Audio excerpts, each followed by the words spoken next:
And here we are, ladies and gentlemen. Welcome back. Welcome back. Welcome to another stream, which is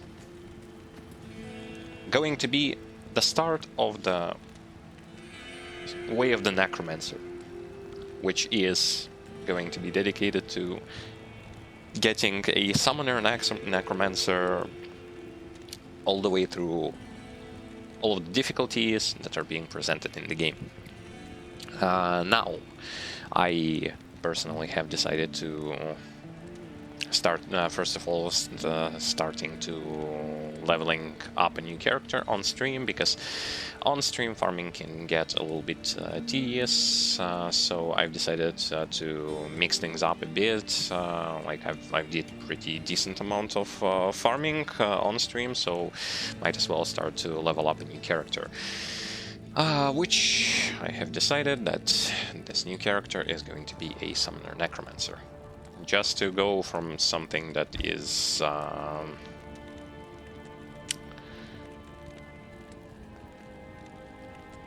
more powerful, such as Hammerdin, and more straightforward, into a little bit more complex when it comes to amount of buttons, but at the same time also a beginner-friendly build, which is a Summoner Necromancer. Summoner Necromancer is also considered to be one of the most highly voted, highly ranked up when it comes to tier list build. And we shall see like how is a summoner in Diablo 2 in comparison to other action RPG games. There is going to be pretty noticeable difference between those games. However, one should know that there are like regardless of which game you are playing, most of the action RPG games, when you play as a summoner, the gameplay is on a sort of a boring side when it comes to perspective, because you don't do much as a summoner. You just raise your things, throw some debuffs, and wait till stuff dies. We shall see how things are going to go and how it's going to be like, but as of for now, that's going to be it for the introduction. Thank you for all those of you who will be watching this on YouTube. Hi to everyone again, and let us begin. Let us begin by doing our first quest in the Den of Evil, as well as making some progress. When it comes to story, I will be skipping most of the stuff, well, pretty much everything, because let's be honest, I mean, we already have seen all this. We don't need to see more, because we just don't need to see more. And when it comes to like progression, the progression is going to go way faster, just simply because All who oppose me, beware. We are starting not from fresh, because our previous character has already made sure, so previous characters have already made sure that the experience is going to be easier when it comes to items that we can get. Now, in original D2 I have played Necromancer, so I kinda know what to expect. However, it happened a long time ago, so yeah. Need to remind myself that when it comes to how things are going to go, I need to refresh memories. I need to prepare myself to see that I don't remember a lot of things. Well, luckily it's a Summoner Necromancer, so it's not like it's going to matter that much. For those of you who are new to Summoner Necromancer in general, do not think that just because you have an army of summons that your experience is going to be mostly on a positive side. Wait till we get to like act bosses, and you're going to see that boy, it's... It can get kinda tiresome. I'm going to put initial points into strength because equipment that I am willing to wear literally requires me to have more. By the way, how many skeletons can I have right now? Skill tree, show me. 2 skeletons total. Plus is going to be a nice way to just look at how those skeletons look with the new graphics.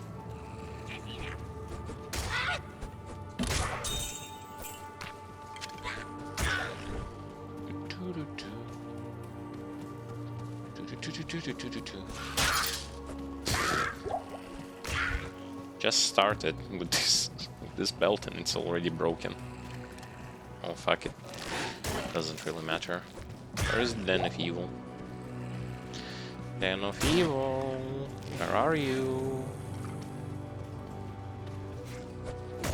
I always tend to consider summoner builds to be a beginner-friendly thing because in many action RPG games, summoner builds do tend to forgive you for making mistakes. They allow you to do more, not too much, but more than other builds can do. However, as I say, like within this place, there is a problem still that you're going to encounter, and that is the fact that they can, like, even though they are beginner friendly, you still have to be aware of the downsides. Downsides in Diablo 2 are pretty noticeable, which are the lack of as far as I remember, there is no button which allows you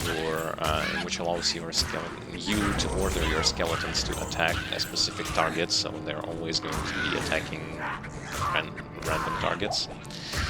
The other thing being that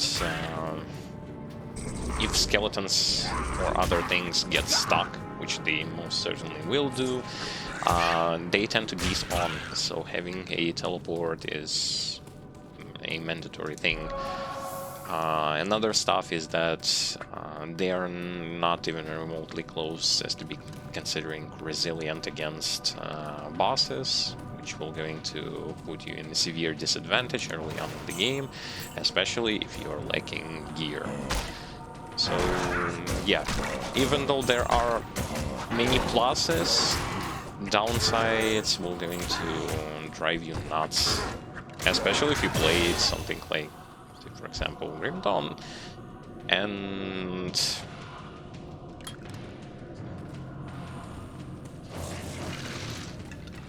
you had those options, like ordering them to attack certain stuff and so on and so forth.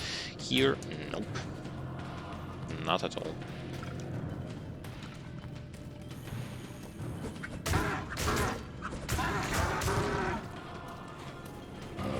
The leveling process is also going to be, well, not really hard, but not really easy as well. It's going to be a little bit of both at the same time. See, if I had the command attack, skeletons would have been able to attack specific targets if I ordered them to. But since there is no such option, they will going to attack pretty much like whomever they will going to decide to attack. I mean, they're still powerful. They still can do the thing.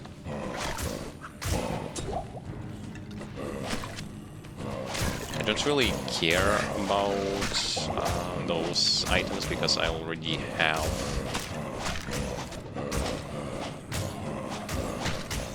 some early game items that I'm going to be using.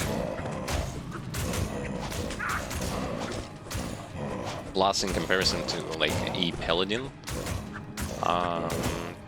if you are playing as a paladin, you have that fire aura, which completely devastates everything.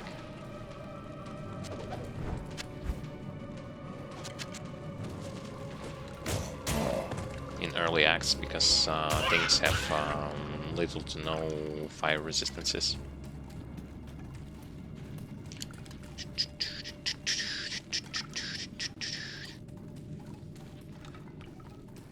Now again, as I said, on the plus side, because I have items, pretty decent items, things should be working better for me. Now I don't have the most absolute best installed gear when it comes to the Necromancer Summoner, but I do have a lot of things that will going to be used.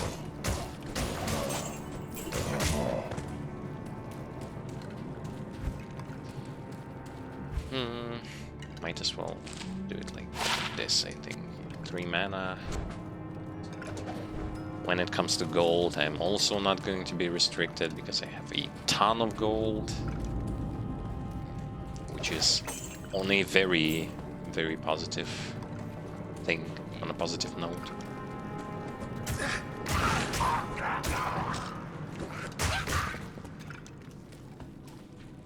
Another thing which is also enough to earn the rogue's trust, which can be also considered to be as a very shitty thing about this particular class, is related, of course, to the fact that if you want those skeleton mages, they suck balls. So even if you like their design, the thing is, in this game, you just put 1 point into them, and the rest of the points are going to come only from plus skills. Normally, no one is going to be leveling those skeletons because they suck. They suck. They don't receive bonus, like they don't get bonus damage for. How should I put it? They don't get bonus damage for. Like if you apply curse on the enemy, they won't going to get bonus damage for you performing that particular action. But that's just how things go. That's just how things go, and that's just how things are going to be when it comes to this class. But you will going to have like clay golem and a ton of skeletons. You will also going to have many other things to keep you going, such as monsters to revive and many other things. But know that skeleton mages suck. They just bad, and you shouldn't even bother with them.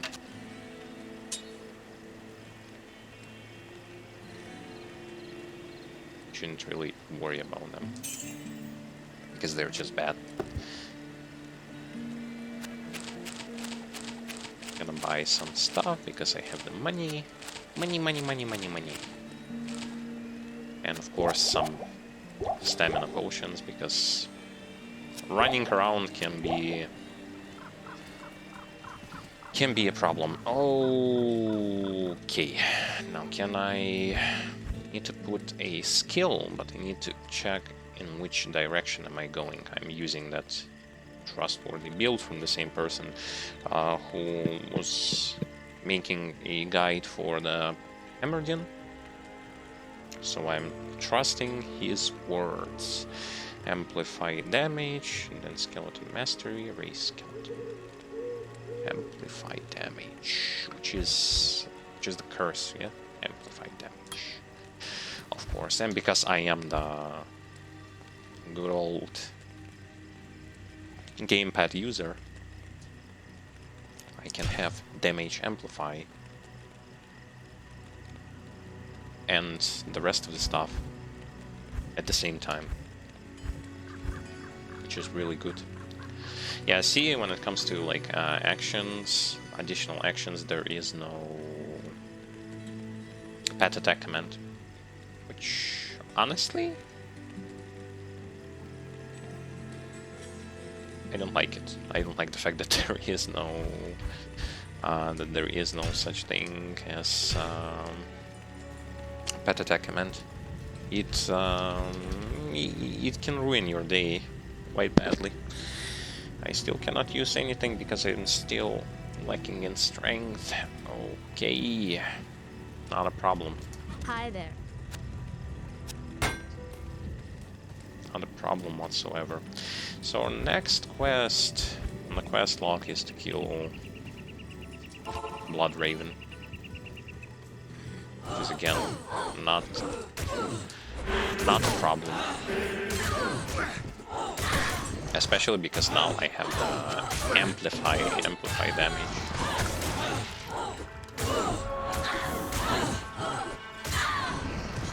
Which doesn't last long. That's bad. But okay, because it doesn't really drain too much mana.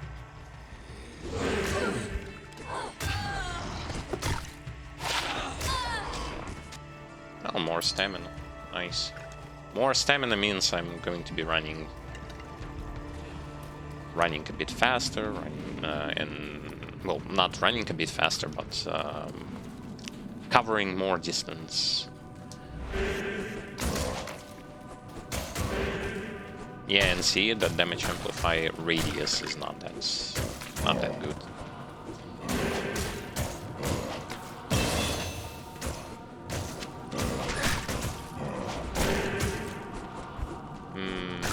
Next one was, yeah, Skeleton Master. More stats for my skills. It's a very passive gameplay, I would say. There is nothing you can really do about it. If you want more dynamic playstyle with Necromancer, you should be looking on the Bone Necro or the Poison Necro, to be completely honest. If you are looking for active, proactive gameplay.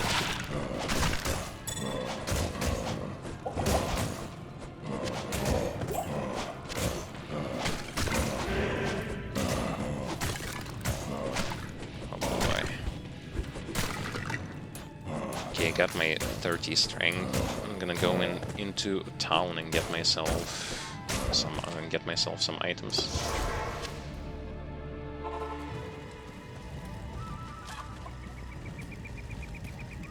And if you play it Summoner in Grim Dawn and you want to compare this to that, well, don't get your hopes high. This ain't going to get you anywhere, trust me. This won't. I need to be using my personal attack, because it seems like those skeletons are not as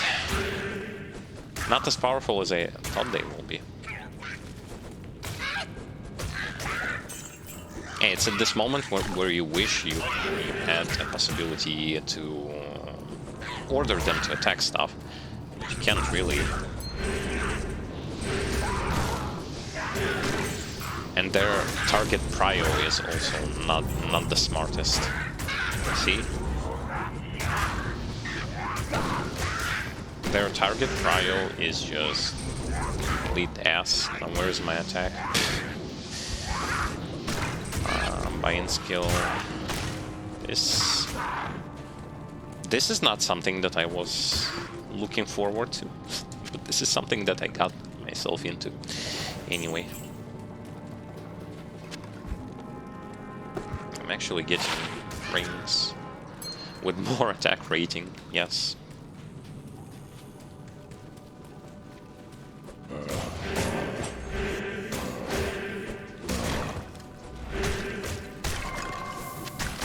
spam that mana because I have the mana shrine nearby. Ooh.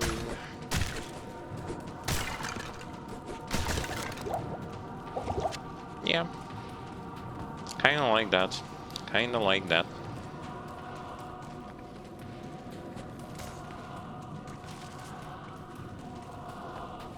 I don't think that I should be actually killing everything, to be honest. Otherwise, it will going to take me a long period of time.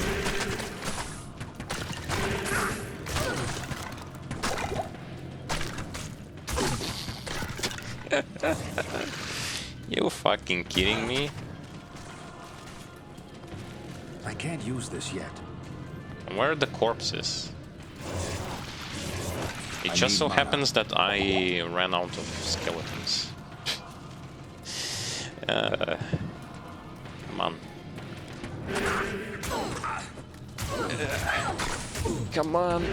No, no, no. Kill someone, please. So that I have corpses. Yeah. Oh my god. Ooh. That was close. Come on. I have to act. I have to act as a meat shield for the skeletons. Jesus Christ, man.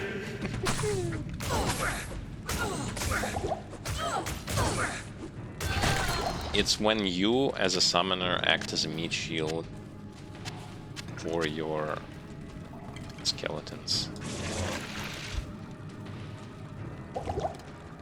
This isn't something that normally you expect to see when playing as a summoner, to be completely honest. Poison resist, yeah, just a little bit of resistances. But yeah, this is just something that's you're going to be doing early on.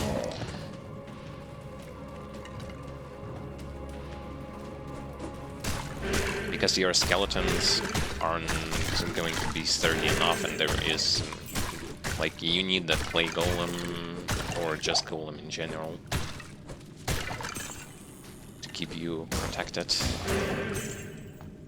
Also, yeah, the other types of golems are very bad, so there's not much you can do about that thing either. So yeah, like, Necromancer has a good choice of skills. Well, a choice of skills. But more than half of those are not good. Like, really, you will not even going to be using them.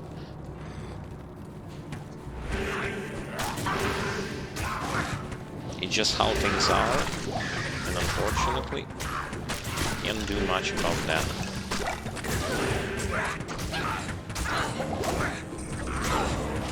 I may be in between enemies. My skeletons can abandon me.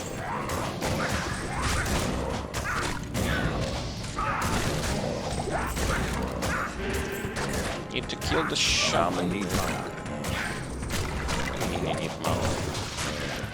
Where did you waste it? Hit the thing. Hit the thing. Yeah, the gameplay is not going to be fun at all initially.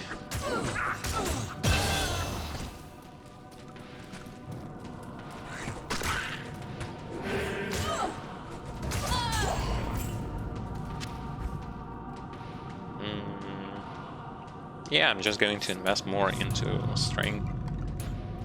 Just so that all of the items that I will going to be getting are going to go straight into like stats of strength, so that I will be able to equip the equipment that I need.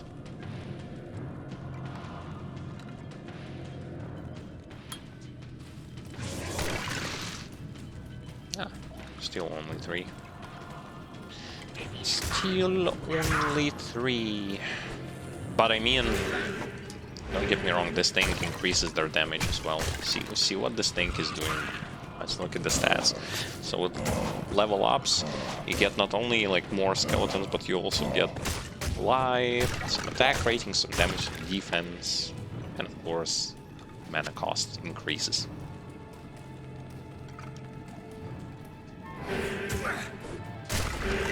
So that they finally can. Do they get attack rating as well? Oh yeah, so they also are missing. Wonderful. What's going to be funny is that they will going to be landing hits more often than initially, as if you play a melee class.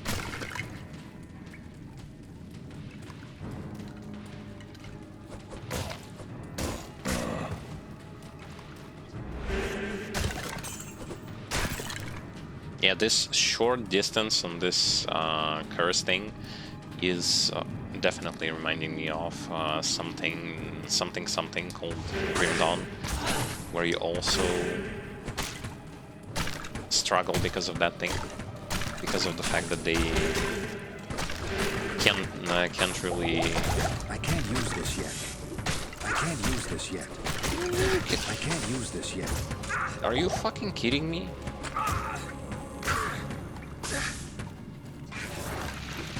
Did I not kill any? Did they not kill anyone? Use this yet. Yeah, they didn't kill anyone.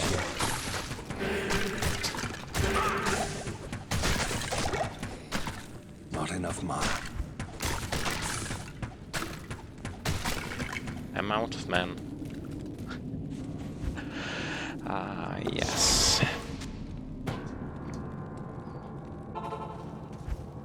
Out of mana and out of bodies that I can revive. Yes.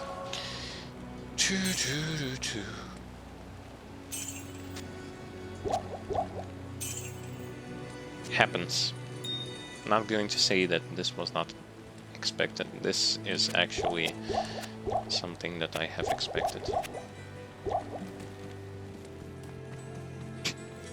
Such a colorful shield. Was there some bodies here that I can get my hands on? I can't use this yet. Oh? Really? I can't use this yet. Not a single body? How am I supposed to kill them? By auto-attacking? Well, that's not good. Yeah, that's really not good. Although...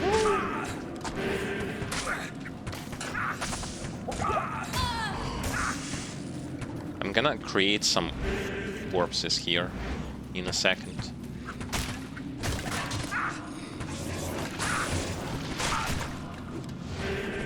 Attack them, my trustworthy skeletons.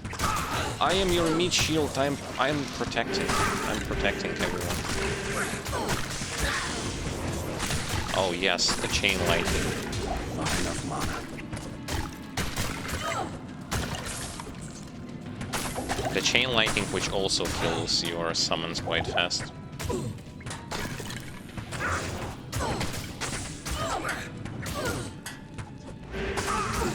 Shit. That's a gameplay. Early on, it sucks. Later on, it should not suck as much. But, yeah, who knows? Maybe it will. I can't use this yet. We did it! Killed pack of champions and some other crap.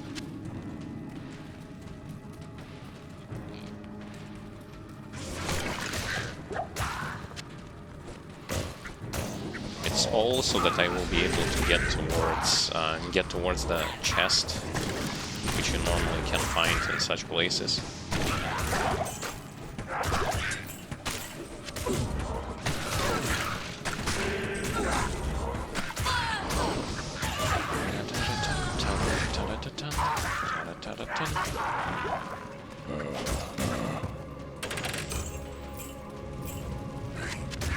I'm get everything. especially this bow, so that I will be able to give it to the mercenary. I mean, the more stuff I have, the better. And when it comes to the stuff, I mean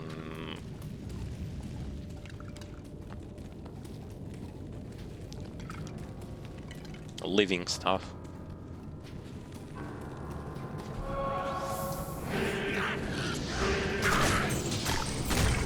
Yeah, so normally what happens when it comes to why the zone of curse is so small, it's because just with levels it tends to increase dramatically. It sucks at the beginning, but as soon as you start putting some points into it, it starts to increase. I actually don't need to do here anymore. Anything more. It's so good to have initially a lot of gold, because I can simply just TP back and forth between locations without worrying about the fact that I will not going to have money for TP scrolls or things like that. That's good.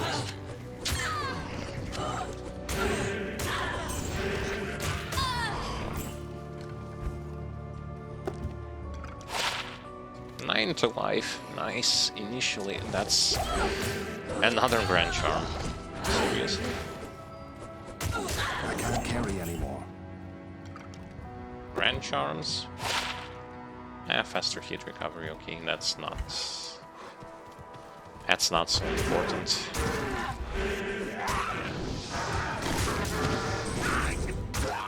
Finally got myself some damage armor.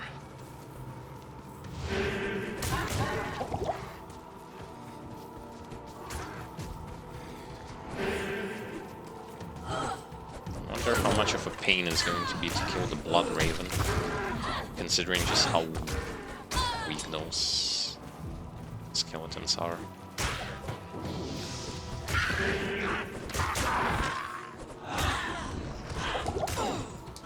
And also I can get myself a lot of those stamina potions, just because I like them. Enhanced defense, 3 mana. Don't really care about both of those stats right now. I mean, more mana is always good, but it's only 3. It's not even enough for anything.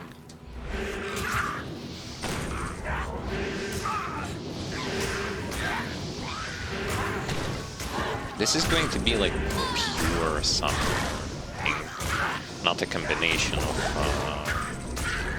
summoner plus you doing something except cursing stuff.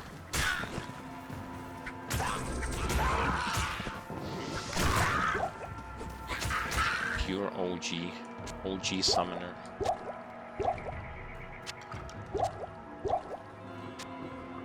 That's why early on it's going to be a painful experience. Because until you get your skeletons going, so that there will be a lot of them, so that they're going to be sturdy enough to take a hit, it's not going to matter as much. Stony Field, that's the wrong place.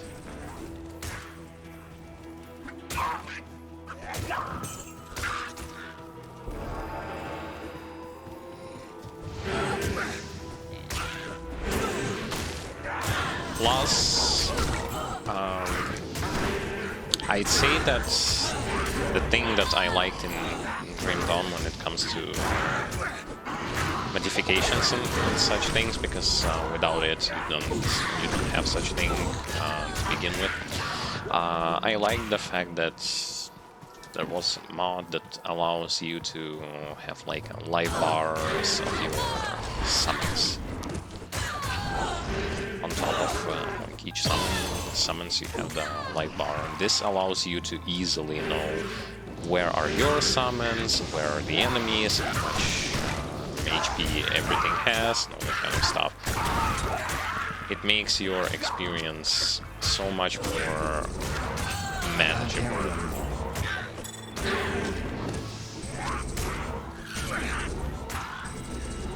Okay, this amount of shamans is a little bit too much for my army.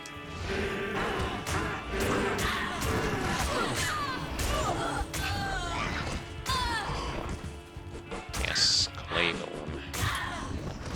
And I'll put him on a triangle, finally. Finally I can get my first golem.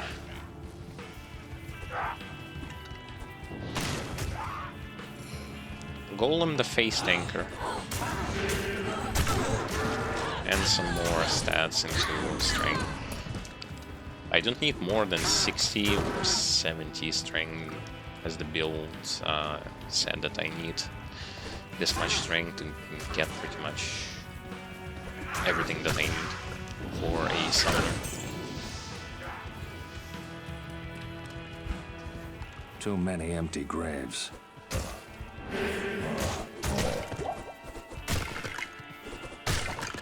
Yeah, they are missing, and the only way they are killing stuff is when they stop missing.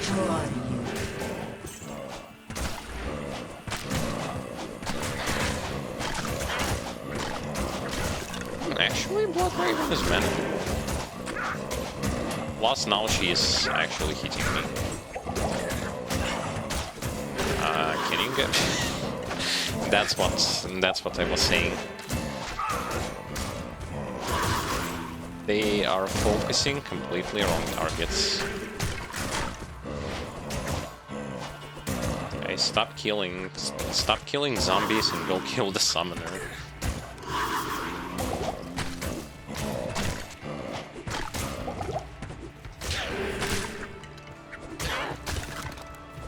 How come?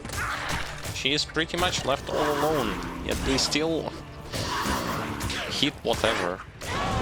Finally. I am overburdened.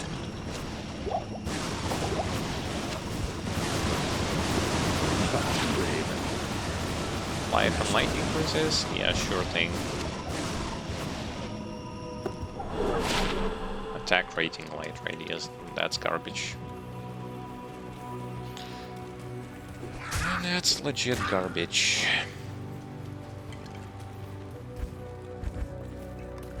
I think I want to go and get myself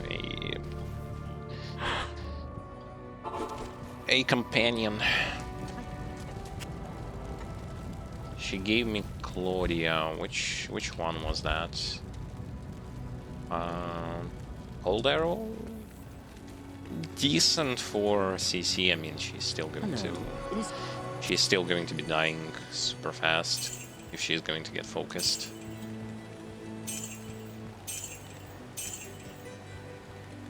I think that what I need to do here is do it like this.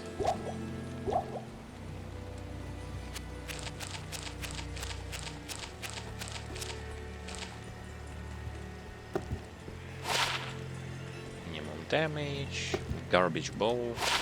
I think I want to buy her something better. Energy, attack rating and light radius. Okay, okay.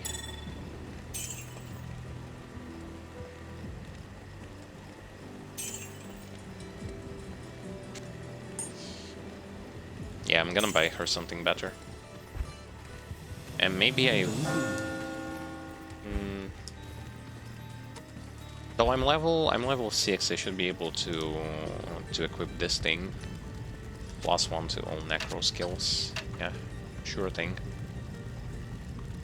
And then on level 9 I have this thing.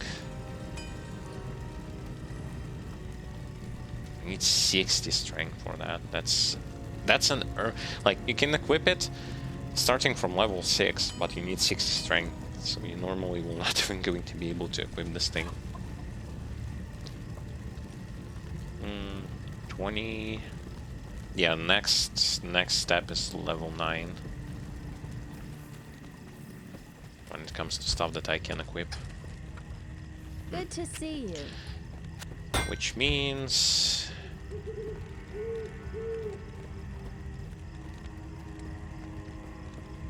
28 dexterity.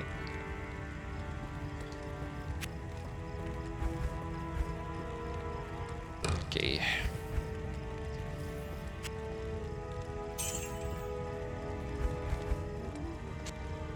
I'll put that to good use. No armor or anything for her. As if right now.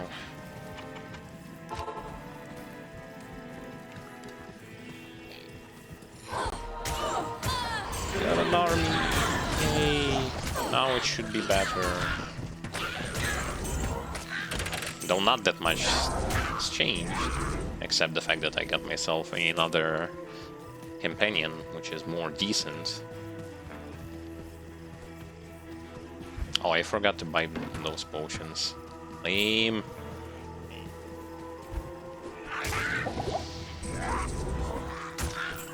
I don't know. This whole stamina thing had to be removed whatsoever. There is literally 0 point in having it in the first place.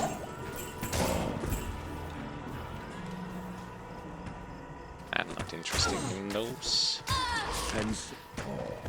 Get the quest for the tower. The stamina thing is so out of out of touch. They even personally said that they wanted to not even include this thing to begin with. It's just useless because yes, initially you have problems with it, but then this particular stat is just entirely pointless.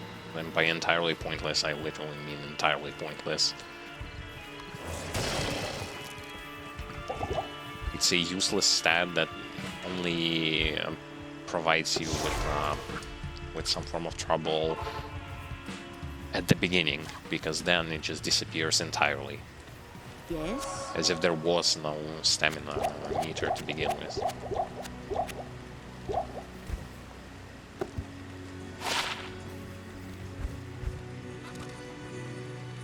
Decent amount of fire resist even without rattle helmet.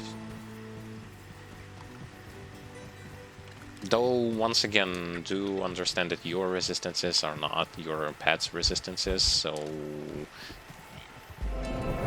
it doesn't matter how much resistances you have, your pets will not going to have near as much.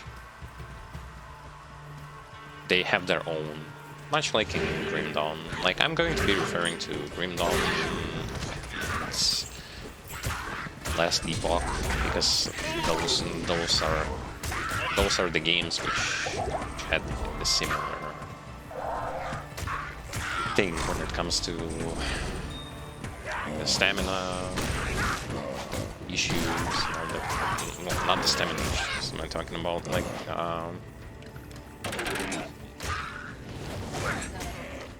having resistances for pets and having resistances for your character. Those are two different stories.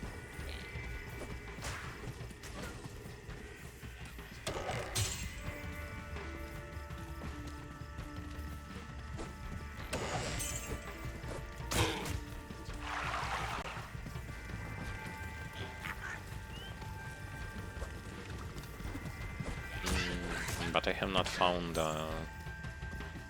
Rakanishu. Those stones.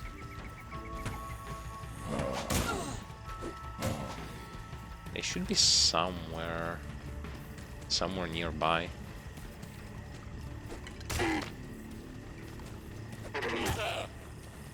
Fuck, I was going the wrong way.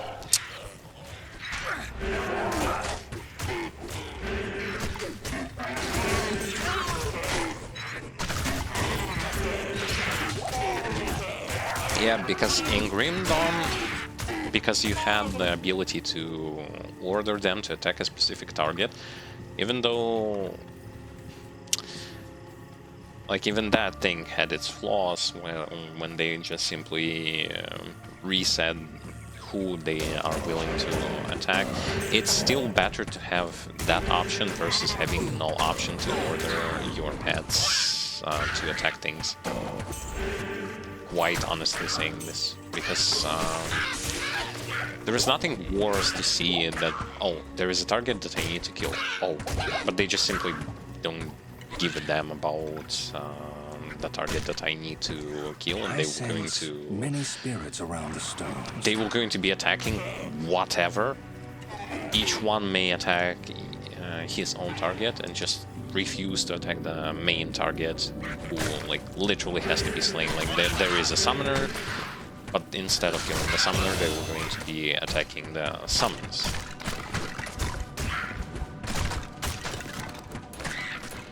So yeah, that's kind of painful. A lack of control is what it is. Literally having lack of control over the situation. I'll put that to good use. I'm going to check. Which skill is next? After the Plague Golem, till level 11, well, till level 12. Race Skeleton. Fine, fine. Fine, fine, fine. Still 3 skeletons in total.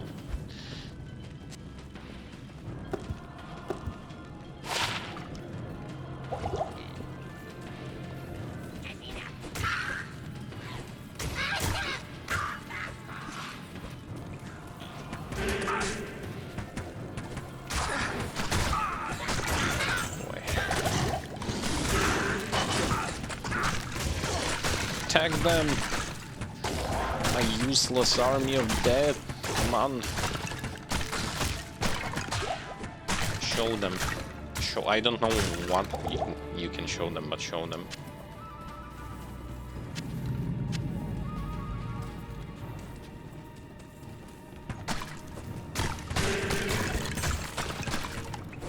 Plus, yeah, when it comes to ranged skeletons, you only have skeleton magi. You cannot have skeleton archers. I don't know, was it the limitation by the system or something like that? But I mean, if you could have had skeleton mages, I think that having skeleton archers wouldn't be such an issue. Quite honestly. I'm not going to complain about it too much, because generally speaking, I don't really care. Though having range army of skeletons, it would have been better overall.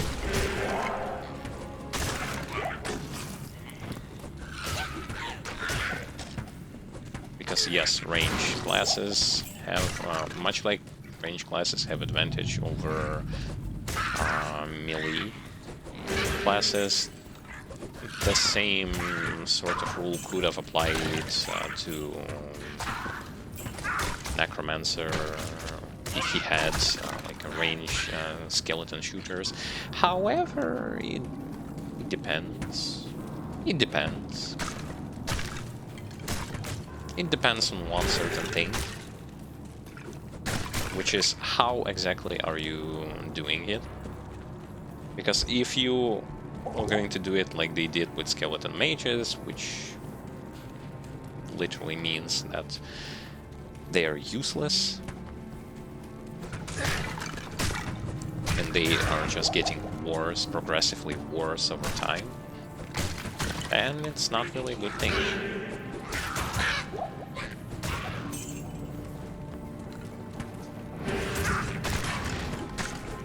Yeah, because in Grim Dawn you have mages that are AoEing stuff, you have armored skeletons, which also has an AoE attack. Here, no. Don't get your hopes high. This is like the predecessor, which means a lot of things that you normally would love about the summoner are not even existing here. Does it make playing this class worse? I'd say yeah. I'd say yes.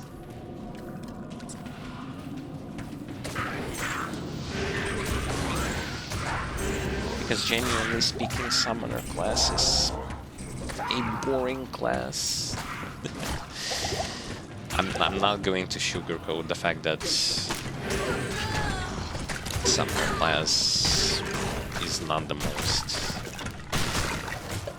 impressive class to play whatsoever.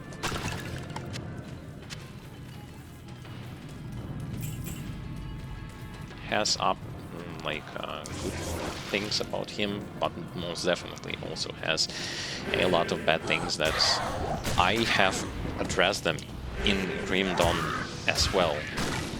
That's unless you're going to make this class more proactive, people are going to dislike the class, keep on disliking the class because of the fact that he's just overall boring for many people. The class might not be bad, the class might have good player speed and all that kind of stuff, but if you're not into this particular gameplay where you, as a player, the only thing you do is run around throwing curses and wait for things to kill your enemies, you will not going to be that much excited about playing such classes to begin with. And it's natural. I wouldn't blame anyone for that particular issue.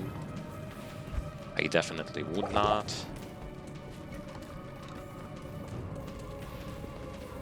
I myself cannot be considered that much of a fan of a summoner classes in general. D2 has like two summoner classes. One which is complete dog shit, and that's a summoner druid, and the other one which is at least somewhat decent, which is a summoner necromancer. And I'm also saying like somewhat decent. S tier build, somewhat decent. Oh yeah, that's just because the gameplay was not going to make you believe in the fact that he's that great. 4 skeletons, yes. The more the better. The one obnoxious downside, which we're going to discover later on against bosses, that everything just dies within 2 seconds. I am over. And by that I don't mean that by that thing I don't mean that enemies die in seconds, no. It's you who are going to be dying in seconds. You and your pets. This tree shines with inner spirits. In this.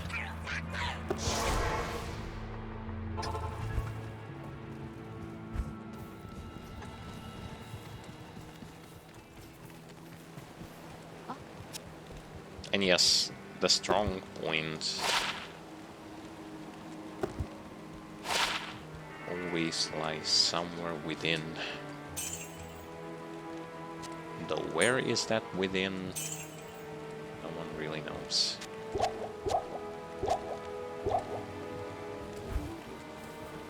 How much scroll? 7, 6.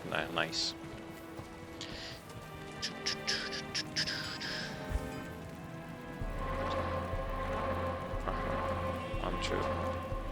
Oh, that's a nice combination. Having more things when it comes to like having more skeletons and other stuff is literally something that is going to make your clear speed much more relevant.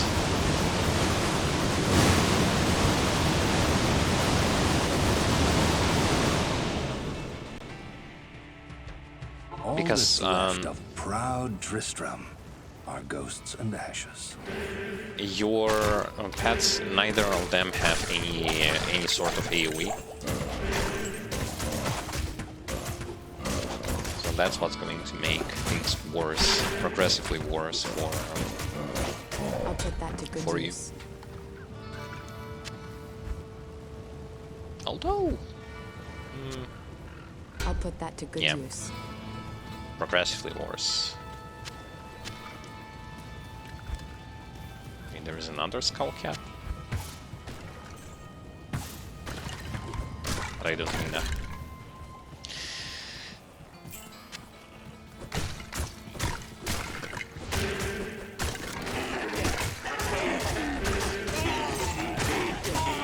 No, don't kill my mercenary.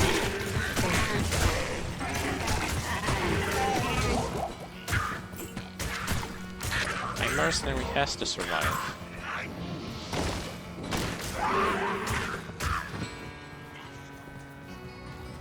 Plus, I also decided to level up this particular class, this particular build, because I have found some very nice little gear for endgame, and I wanted to get the summoner out of the way as fast as possible. I genuinely want to play with pretty much all of the classes that are available for me to play, but I want to do it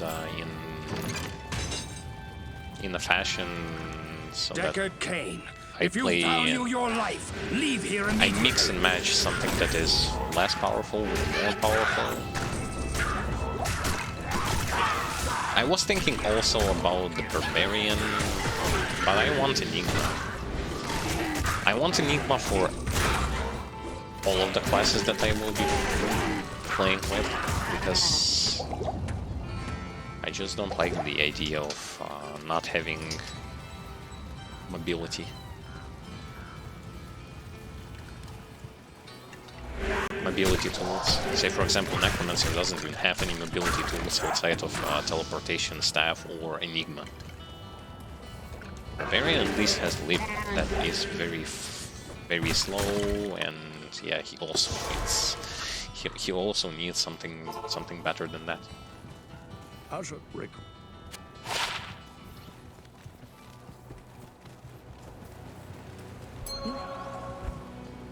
I get a ring, FCR, 10 mana.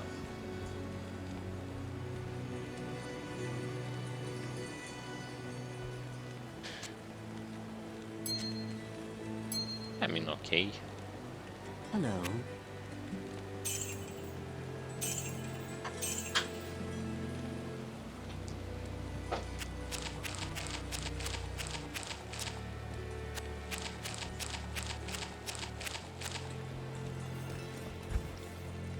And some potions.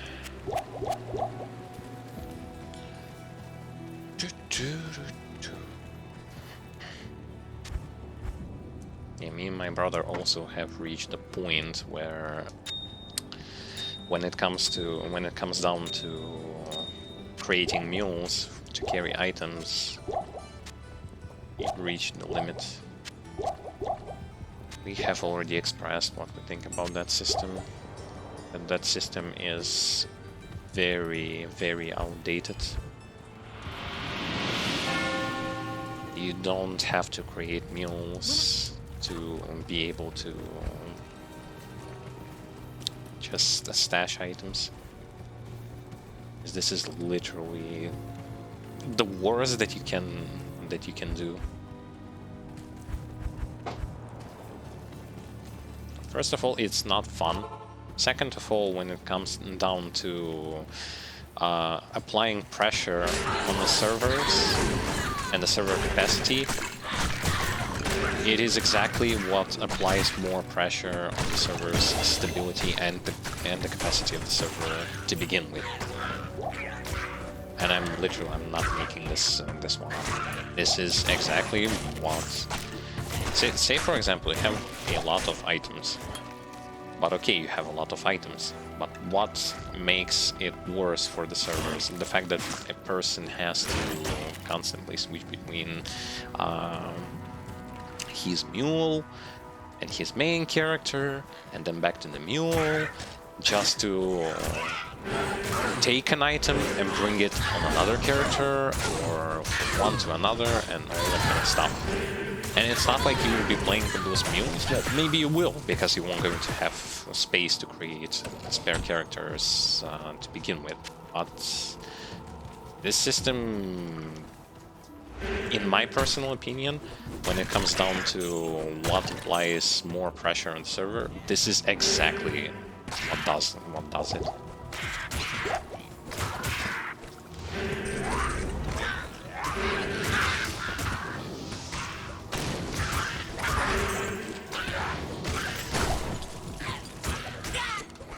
Anyway, there was also some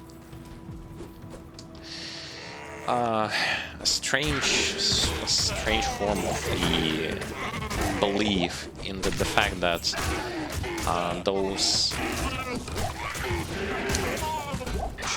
how should I even call them? Those queues that we have currently, like right now, especially in weekends or in the evenings, that those have existed like a long time ago in this game, and not only in this game, and all that kind of stuff. Okay, here's what I think about that, and my explanation about the thing is going to be crystal clear. First of all, a comparison. Why aren't there as many queues and they aren't as long when it comes to time in, say, for example, World of Warcraft, Final Fantasy XIV, and New World? And no need to tell me that, oh, it's because of the fact that a lot of people want to play. No, that's bullshit. If you are willing to take this as an excuse, go and check how many people are watching and playing the same mentioned games like Final Fantasy XIV, New World, and tell me why the hell there this is not an issue, but here this started to become an issue, not by default, but when they made a patch that specifically makes so that those queues start to appear. Those queues didn't appear before. It's they who plays that particular patch that made those queues to appear in the first place. They can easily just manipulate the system and don't give a damn about it. Seriously. No need to tell me that there is some kind of demand. Demand for what? Like, literally, demand for what? Whom are you trying to convince that there is some form of a demand that only appeared when a patch that they themselves have implemented in the game that created this so-called demand? Like, yeah, a decent amount of people want to play this game, but it's nothing in comparison to already mentioned, like, MMORPGs, or let's say, why does Path of Exile doesn't have this? Why did Diablo 3 did not have that? And there were way more people playing D3 back in the day than it is now. They themselves have created this belief that there is some unknown increase in the player base, that some of those are bots, and some of those are like real people and stuff like that. No, that's useless excuse. And I'm sorry, but if you believe in that, and if you try to say that, no, it's the truth. Do you really believe in what Blizzard is saying to you? And do you, like, after so much time when Blizzard literally lied to their own player base is still going to live in the world of, I believe, what Blizzard is saying, because Blizzard have said this. Why would they write a blue post about the problem? They literally told us what is happening. This place reeks of death. Where I personally, after reading this blue post, and even while reading that blue post, I was like, first of all, you blame people for playing the game better than they used to play it, and then you are literally speaking about some kind of excuses related to the fact that there are bots invading the game, that there is a huge increase in populace of the game. Huge increase in populace. Gee, no wonder. Huge increase in populace. Each player creates 3 to 4 characters with whom he is playing, and then the rest are the mules who are going to carry equipment. Huge increase in populace. So yeah, obviously.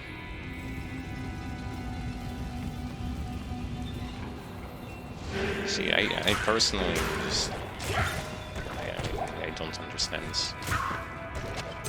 What's worse is that people are trying to believe in what Blizzard says. Oh, Blizzard said it. It's true. Why? Oh, Blizzard said it. It's not someone else. It's Blizzard.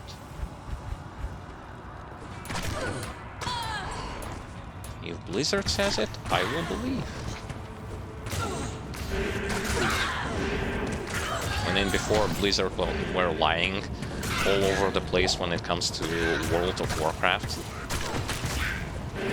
About, oh, it's impossible to implement this system because of the fact that the game, like,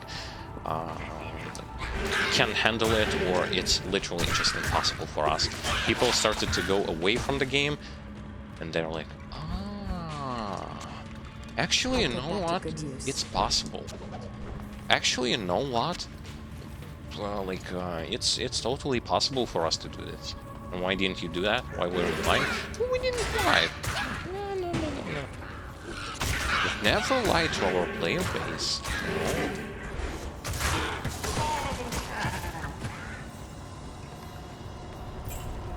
How pathetic.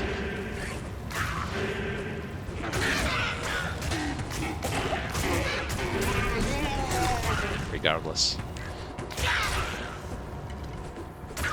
Adding more share stash will going to at least somehow release the server from having way too much mules that currently are just plaguing all over the place. Just look at this from this particular perspective. So here's what you have. Like, you give players, give them like 50 or 100 tabs in the shared stash. Just do it. This immediately makes so that people will instantly going to delete pretty much all their mules, because that amount of stash tabs will going to be sufficient for pretty much nearly, like, even if you will collect almost every, not almost every green or unique that there is in this game, you will be able to have like a lot of free space, even if you do that, because in Diablo 2 there is compared to some modern action RPG games, the item database is not that huge. It's not that huge. So by adding extra stash space like 50 to 100, that's enough to cover everything. That's enough to cover everything, and people don't have to create those stupid mules just for the sake of creating them. I need my...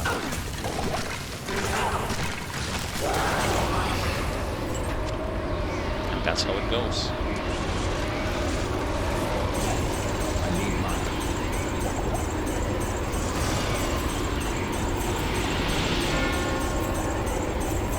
But only time will tell what's going to be Treasure finding.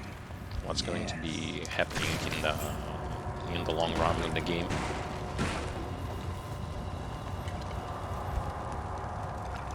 For now we have queues, for now we have disconnects, for now we have problems with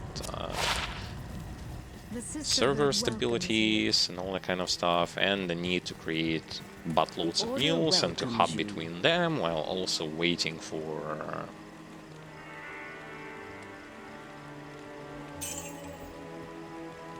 those penalty queues when you have like you have created a room just to like, basically what happens, like if you fast forward, like you hop on the character, you grab an item and you transfer it to another character, what ends up happening afterwards is that the game puts you in that small queue when you cannot create a next game until that penalty is going to disappear, like until your previous game is going to be closed. That's exactly what happens right now.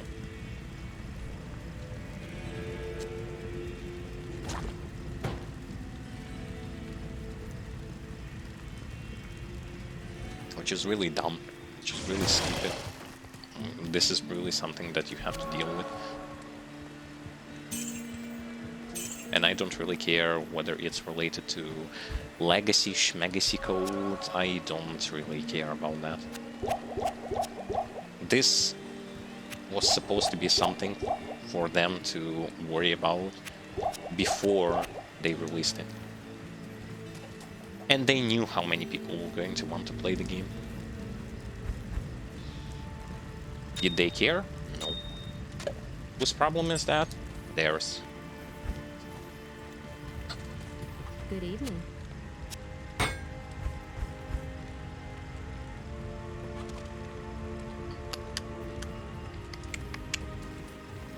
Okay. Which level am I? I'm level 10. How many skeletons can I?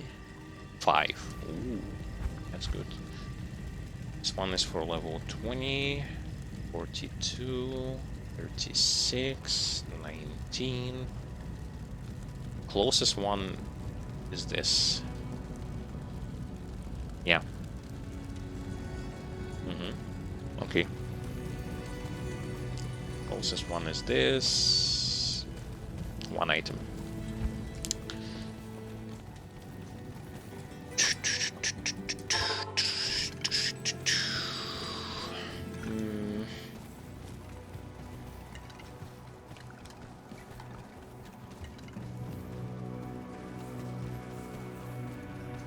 I can have 5 skeletons. I can't use this yet. Quite a nice number.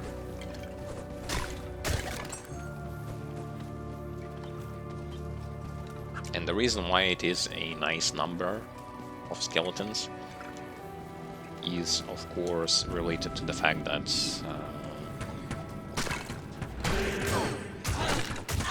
they can protect you way better and they can attack more targets simultaneously. Why simultaneously is again related to the fact that you cannot order them to attack a specific target. And because of that, it makes it it creates some form of an illusion that you are having AoE because you are killing multiple targets at the same time, but at the same time you don't have it, you just everything just attacks its own target.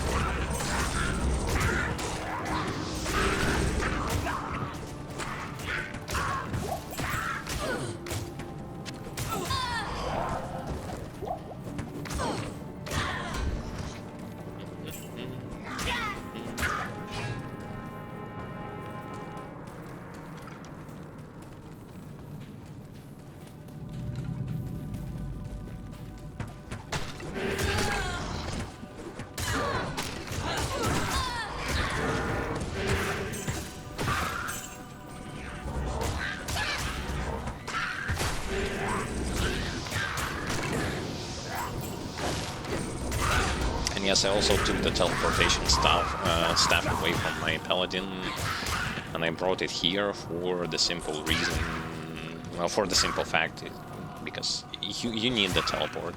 Much like with you having the ability to bring a companion with you, if you are using a teleport, he's going to teleport together with you.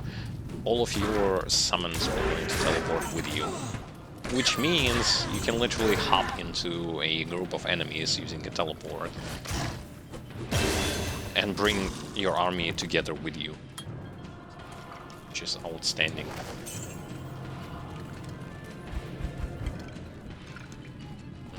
I have 60. Should be enough, right? Now let's go into Vitality. Into Vitality now. Gotta make myself tanky. I don't want to get blown up by stuff.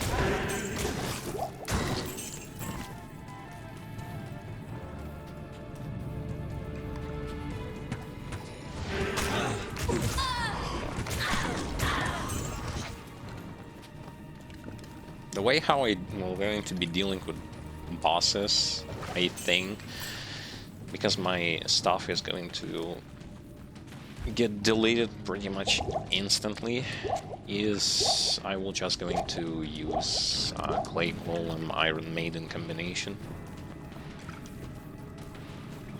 That's the only way how I'm going to be dealing with those nasty bosses that can kill your stuff really fast.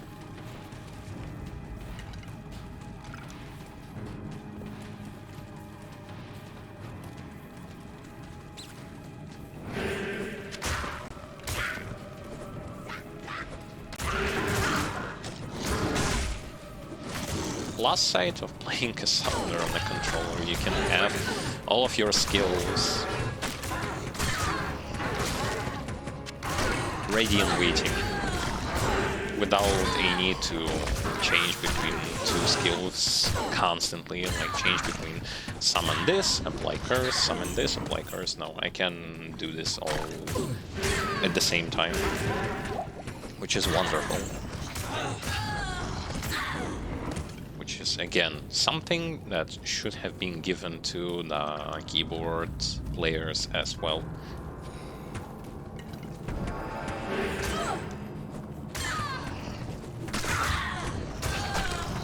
And if you want to shoot for the authenticity as well, but you still want to implement this change, the easiest way to do it is implement this change, and much like with the ability to change back to the old graphics with the push of a button, allow players to just go into the options menu and select, do they want the new interface? Do they want to stick with the old interface? This is so easy to do. Plus, just count how many buttons, like 1, 2, 3, 4, 5, 6. That's like six buttons. That's like MOBA game amount of buttons to press. So there is literally zero pressure on the person who's going to be using those buttons. Literally none. So you don't have to worry about the fact that there's just way too many buttons. Hello. What will I do? There's just too many buttons. Yes?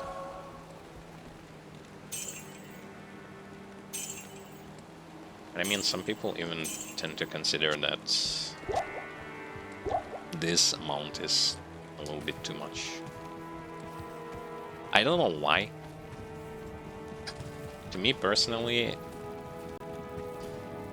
this is okay number. Definitely not too much. If they consider this to be too much, they have not played MMORPGs. Where you had like 2, 3, 4 lines of buttons to press.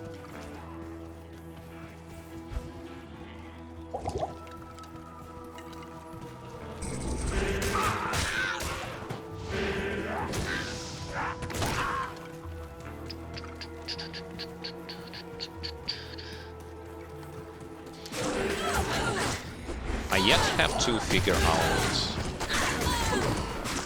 are there any stats that are making so that your pets are going to be attacking faster, or will they going to have like the same attack speed, movement speed always? Because with leveling them up, from what I'm seeing, skeleton mastery, skeleton damage, magi life, improved missile damage, monster damage. No, it's all about HP and damage, so there's no thing going to make them attack faster. And out of those items with even high level items for a Necromancer, it doesn't seem like there is like improved attack speed, improved FCR or something like that.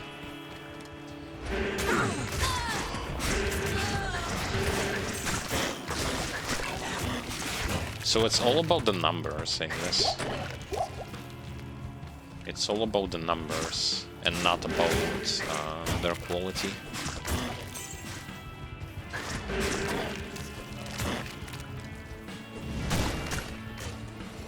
Why am I trying to kill everything? I should be just progressively making more progress.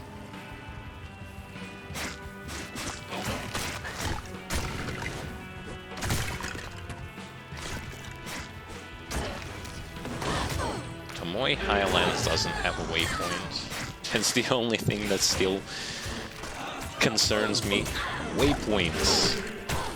It's all about the waypoints. Why explore the map? You can literally go towards the quest targets, well, because of the waypoints.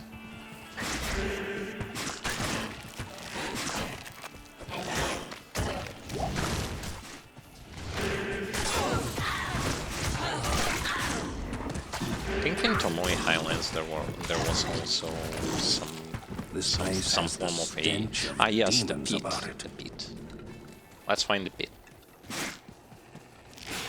The place which Barbarian loves to farm and get a shit ton of things from it.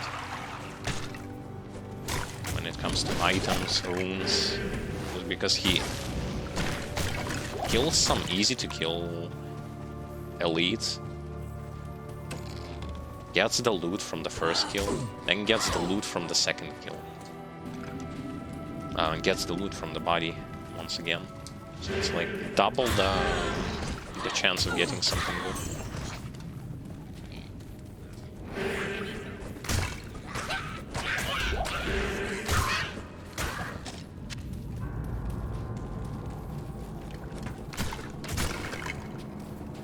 But I don't think that I'm going to be finding some good stuff to kill here on normal difficulty. On higher difficulties, yes. On normal, no, not so much.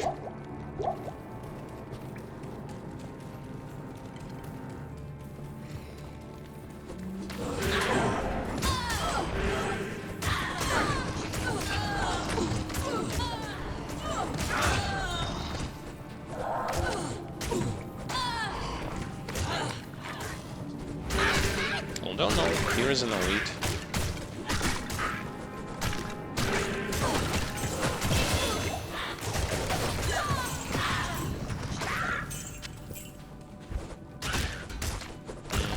Level 12. Need to get something better for level 12. Iron Maiden. And then back to raise skeleton until level 20. Okay. Iron Maiden. Iron Maiden. That's pretty much just the boss killing technique. Not going to be using it on anything besides bosses.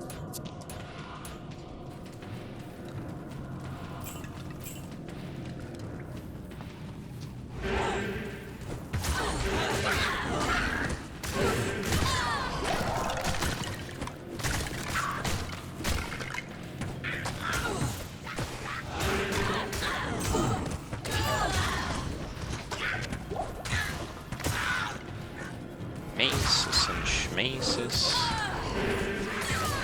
See, now they are not killing my skeletons, because they just can't.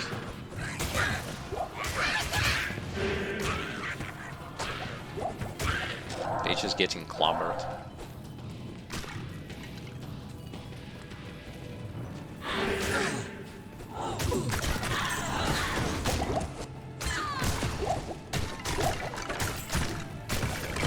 Changing all my potions to the better ones. On this, in this particular act, you cannot get. You get better potions just by killing things, not like on hell difficulty where you can buy last tier of potions just by buying them from vendor. Well, except full rejuvenation potions, but that's a different story.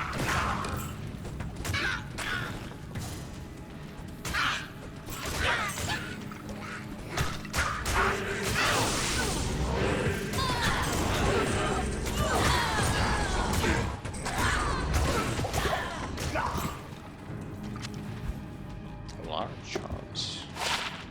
I'm all up for charms, if they actually give something good.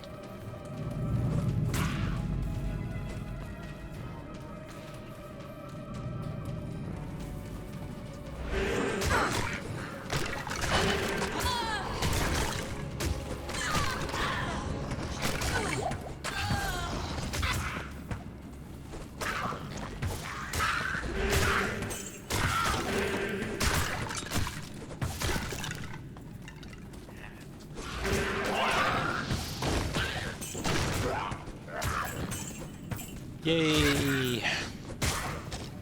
More action. So what I tend to see here is that the more skeletons you have, the more action is happening.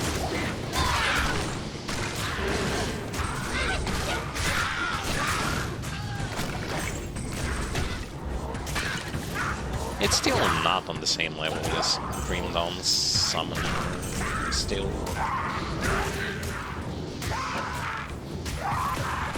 But I'm not demanding something more, because I understand that it's a visual remaster, not a remake.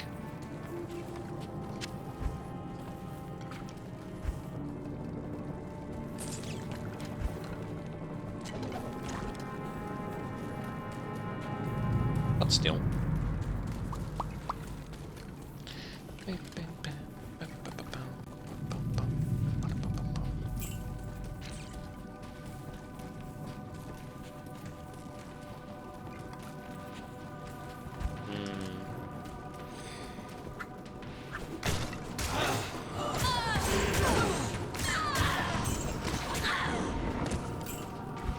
Stabula is such an issue. Come on. Now I have to go and buy some potions again. The Order welcomes you. And this walkthrough is going to be should not be troublesome when it comes to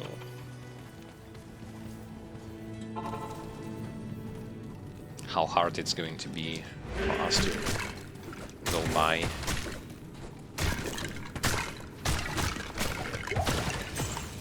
Yeah, but all things considered, so 6 skills.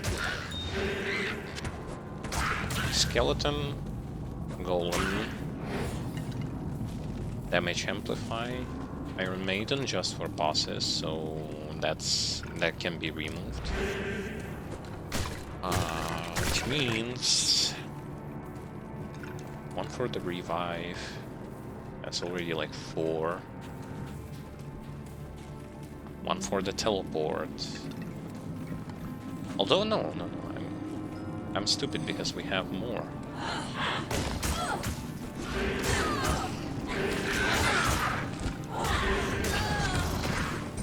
Yeah, all of the skills will going to fit perfectly because we have 2 lines of skills. That's even better.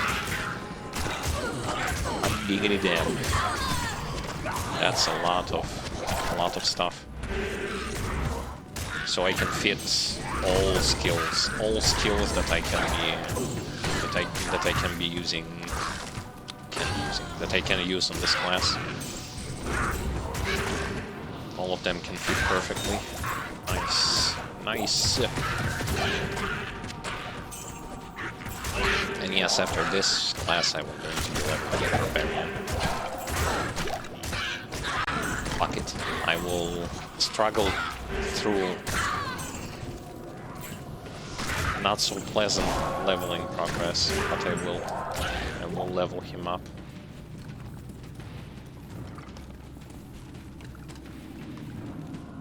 And the reason why I want to level him up is because I want to be able to farm Pit. Maybe I'll be lucky on Necromancer, and I will get the Jaw rune, as that's the last thing that I need for Enigma. I still have not managed to get it so far, but I will get it.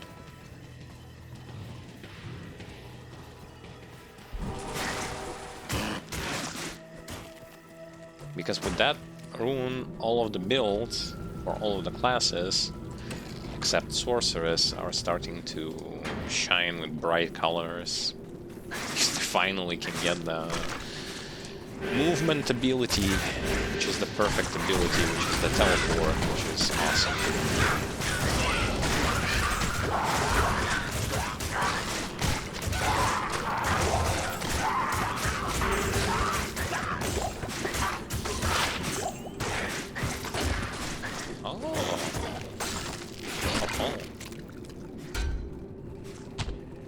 A yellow cap with 2 sockets. That's perfect.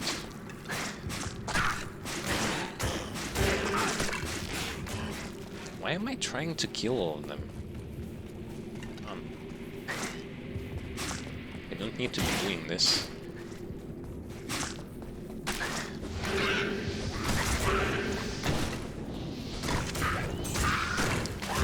Grab this head to create an offhand for with the Charcy quest.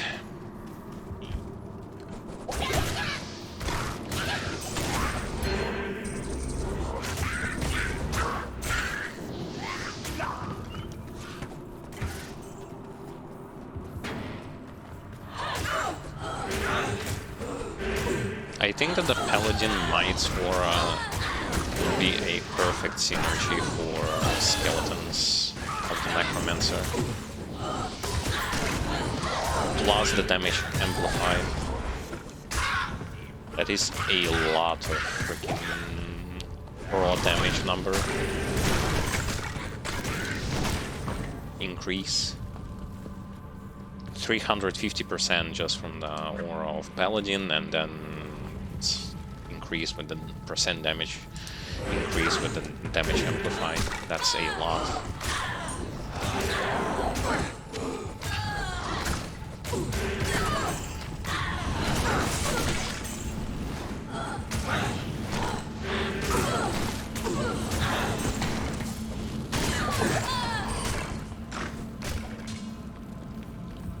Oh, Blacksmith, where are you?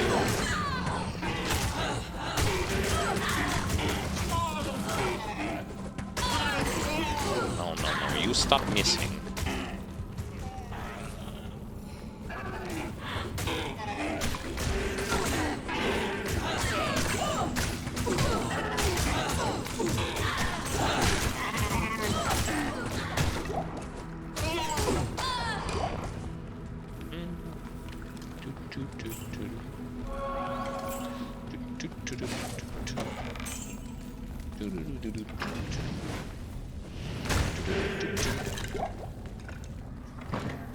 Oh. I shall make weapons from your bones.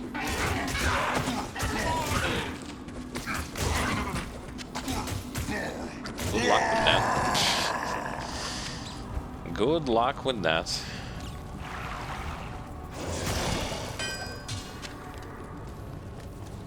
Here's a Heraldric Malice for the quest, and we can proceed into the underground levels.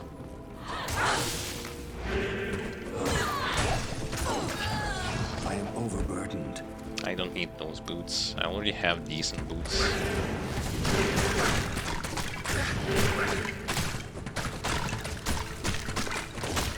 They for some reason cannot kill skeletons anymore.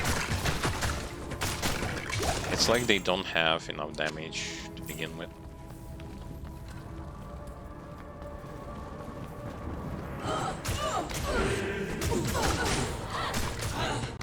Wait, I leveled up. I'm gonna level up now. I can't carry anymore. I'll do it later. Why am I having so much stuff here?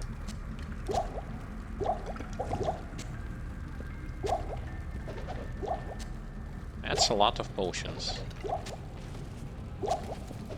I don't mean that. I don't need that much.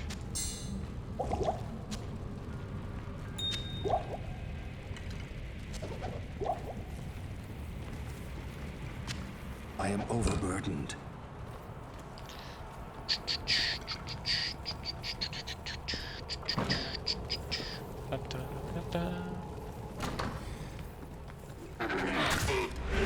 One thing that I really like about Diablo 2 is that leveling characters is not a very long process. It doesn't take that much time, but at the same time, it's so like it's just funny.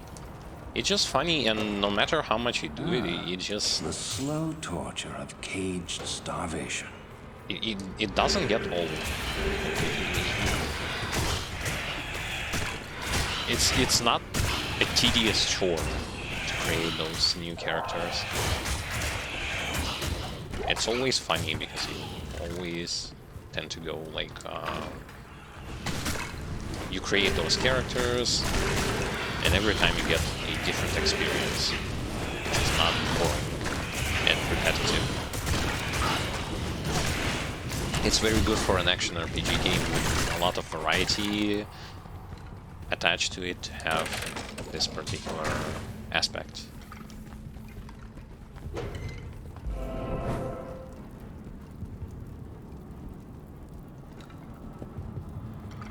Really? Fuck. How?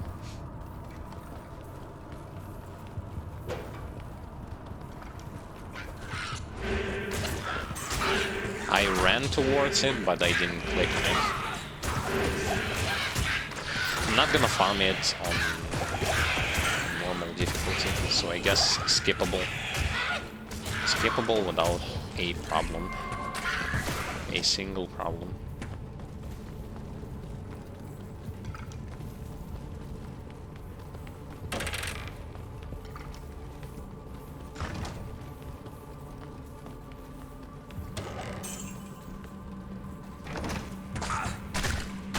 Good thing is that now I have managed to get myself through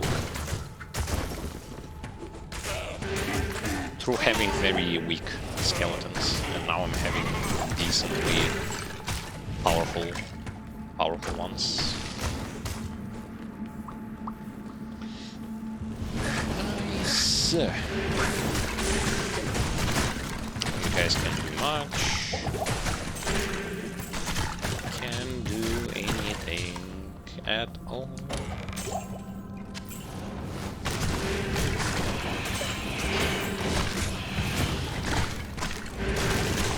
I tend not to collect those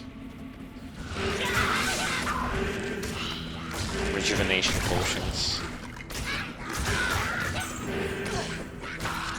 because they tend to stockpile initially quite fast, which makes it troublesome because you get too much.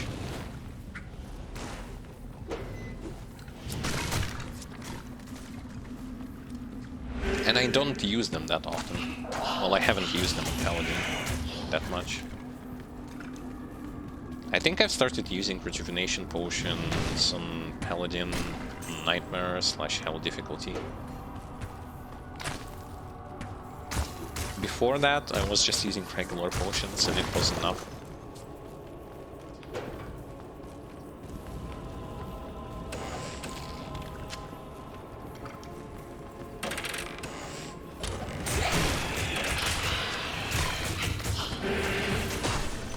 for some reason I always tended to consider that locations in D2 were larger. Back in the day, I didn't have as much experience with other action RPGs.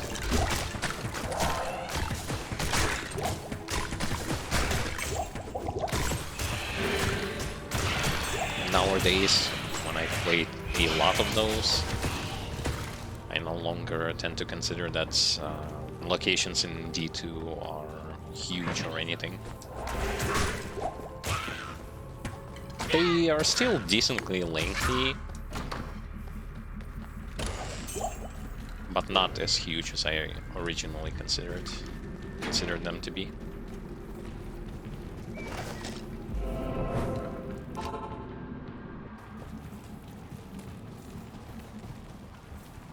Some people like longer locations, some people prefer shorter ones. I think that Diablo 2 has a nice balance between those two. I think so. You may agree or disagree, it's totally up to you. And yeah, Necromancer doesn't really need... Necromancer Summoner doesn't need FCR that much.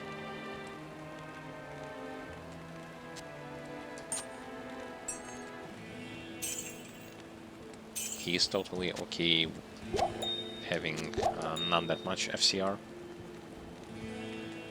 Caster, on the other hand, would want to have more.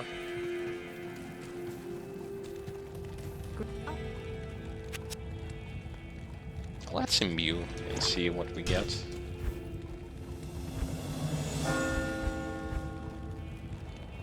Skeleton Mastery +2.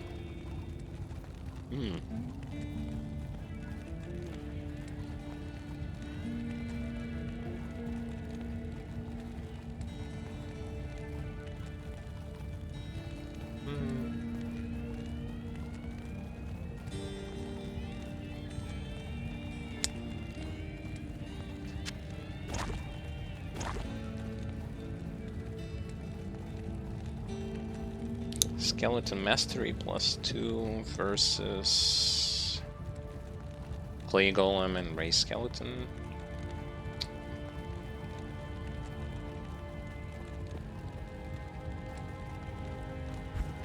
I don't know. Don't know. Both of them sounds good.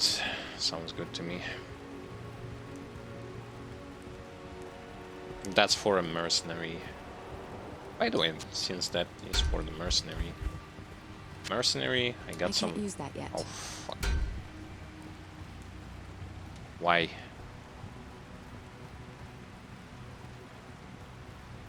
I guess level. Ah, yes, level.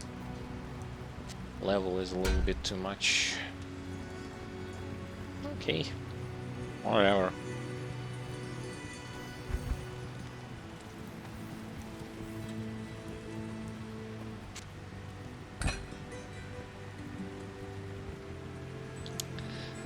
I grabbed those boots because I think that I will be using them instead of this. I resist 25. Because I will have, regardless, with Ral wounds, I will have more fire resist than I need. So no need to over-invest into it. What you need? That's okay.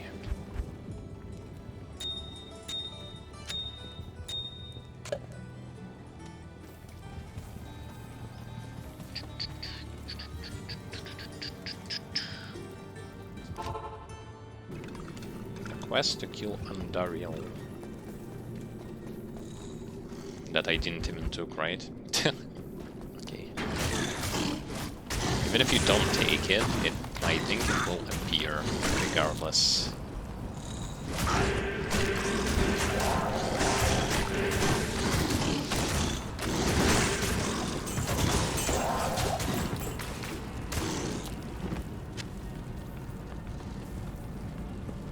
Where is that skeleton?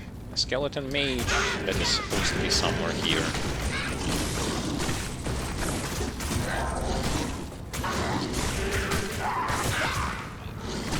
There he is, Bone Ash.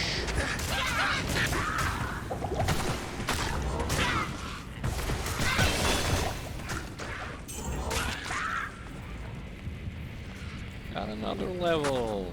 Sweet. I sense a demonic presence here. Still 5 skeletons. Not going past 5 skeletons, I guess.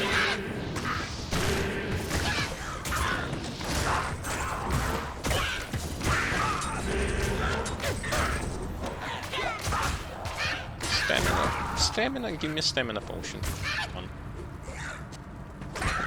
Although I don't need it, I think. Right now I don't need it.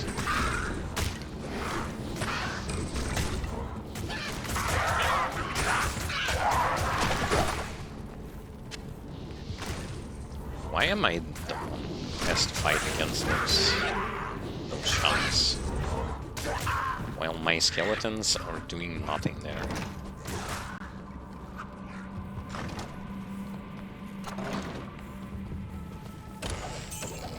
Yeah, and also a good tip if you are playing on a controller and you are playing, say for example, melee class, do not put any sort of attack skill on the X button, because X is also for opening doors, X is also for picking up items, so in the midst of battle it will going to force you to just stay and pick up items for no reason. Just gonna stand there and start picking stuff instead of actually attacking the target that you want to attack. That's like speaking from my own experience, because when I played beta,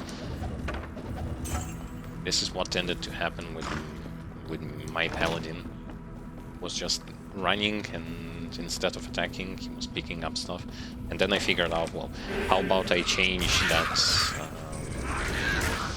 button with which I attack things, and it worked.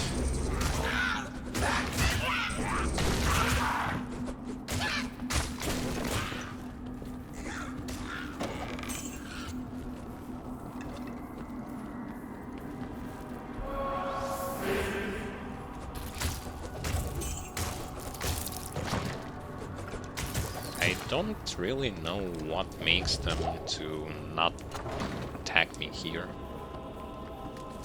Those spiders are just standing there, waiting menacingly.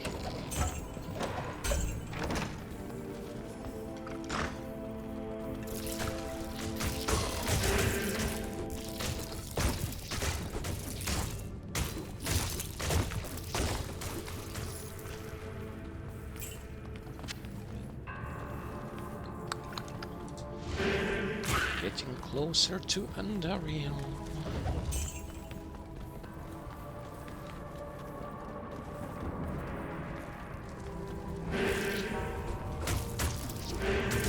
So the Paladin had the shield charge, Barbarian has leap, Sorceress has TP, Necromancer has nothing when it comes to movement abilities. That's going to be Pain Incarnate.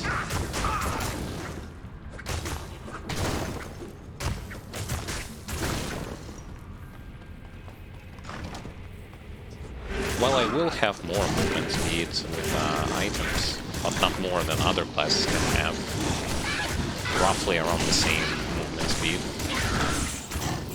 That's not going to matter that much, because Necromancer wants to have some way to move around with his army all together and not just by himself. Because also the army, especially if you add resurrect monsters, the army tends to tends to get huge.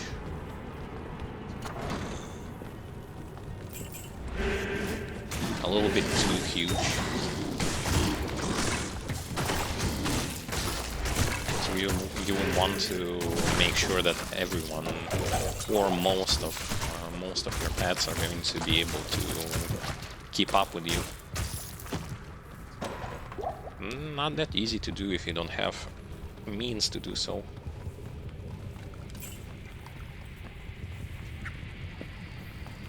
Teleport staff is a mean to do so. However,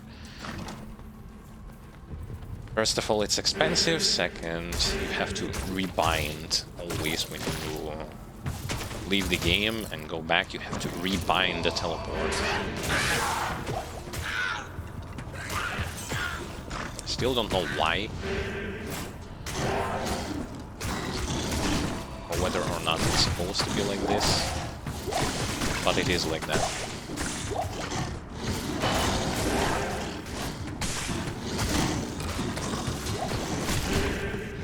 Yes.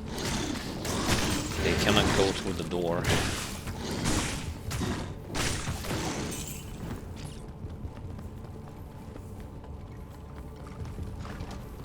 Dude, the waypoint was right nearby. This is sad. This is sad.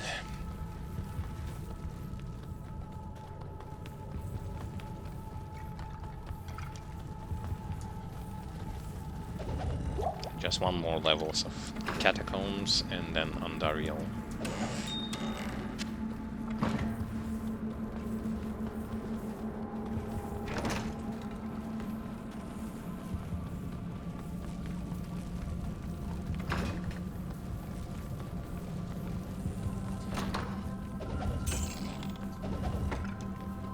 It was because of playing the early days,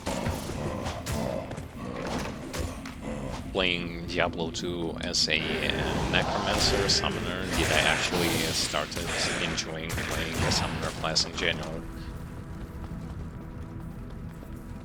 But later down the line, I started to dislike the fact that no matter what kind of action RPG game I'm going to be playing as a summoner, the biggest issue is that his gameplay is so limited.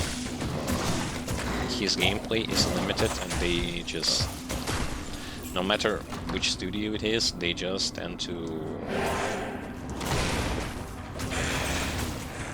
keep it as it was before, not trying to implement anything new, not trying to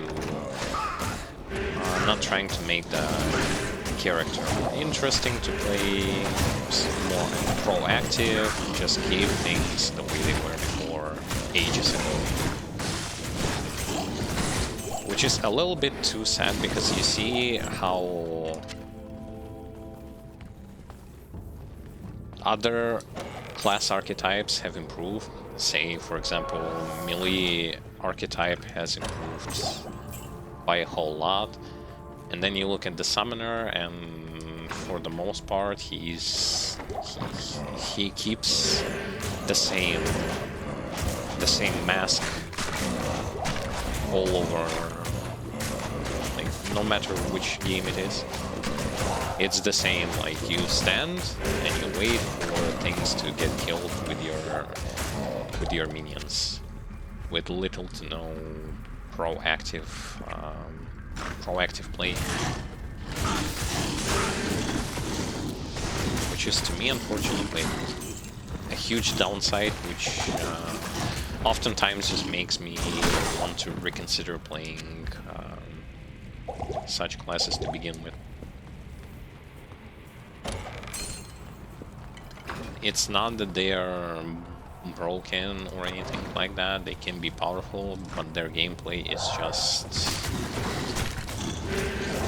it's just way too... tends to get way too boring.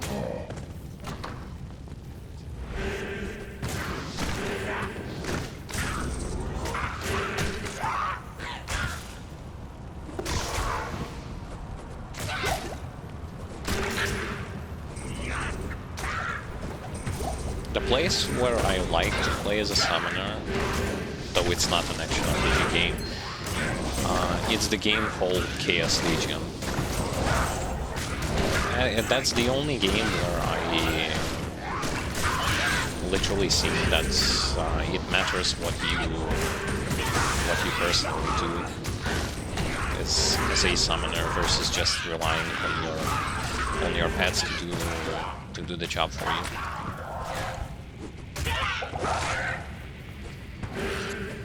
And after that game, I have not seen any game at all which would have done something to improve the gameplay of a summoner. Kill the Andariel, right? Do I want to go in town? No, not really. I want to kill as much enemies here as possible to clear space.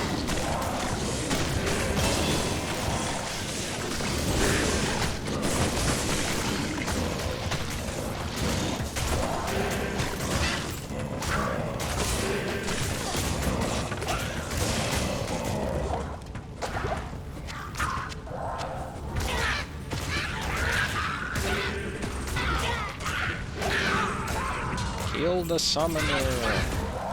First thing I have to know is to kill the summoner. Sadly, your pets do not know this.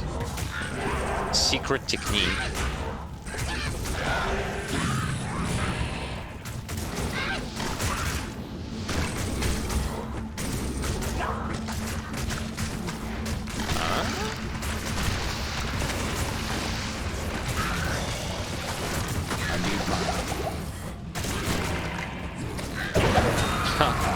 Really? Okay. Whatever you say. Back to the hell that spawned you, Andariel. And that guy, took him longer to kill this particular boss. I can't carry anymore. I guess I succeeded. Like over the mentor. I succeeded my mentor. I managed to kill the Andariel without any sort of problem. I don't have inventory space. Oh well. Good there. Stay a while and listen.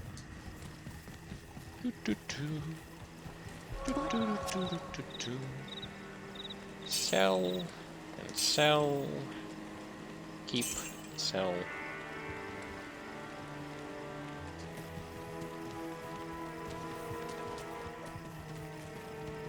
Need to make sure that I can pick everything that was remaining, that had remained there. Good evening. I can't do that here. But yes, I know that the way east has been opened. I am overburdened. Are you kidding me? Don't tell me that I have to go there again. No, I actually don't. Yes. That fight against Andariel was actually easy. I'll put that to good use.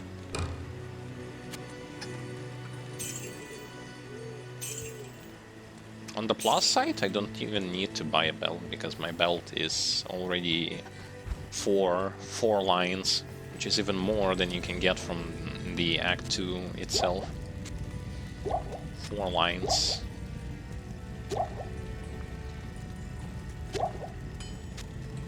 Don't need those boots anymore.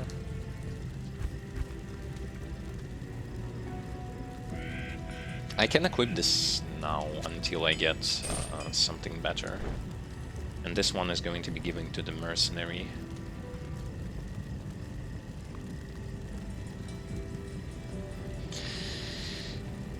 And this... What's the resistances that I have? Decent. That's decent enough.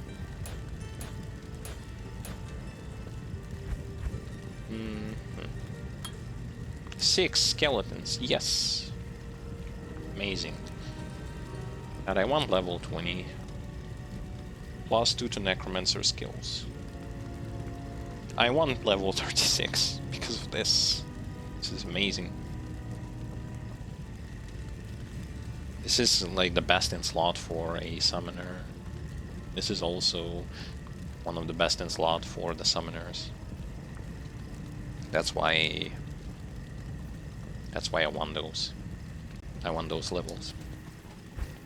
Anyhow. Act 2, here I come.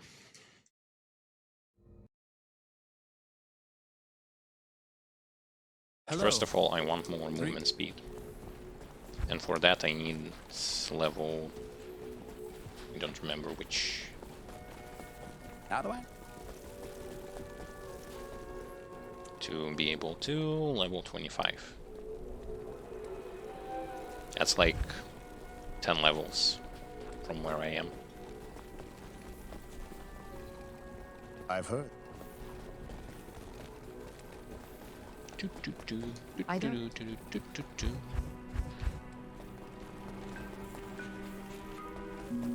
Hello.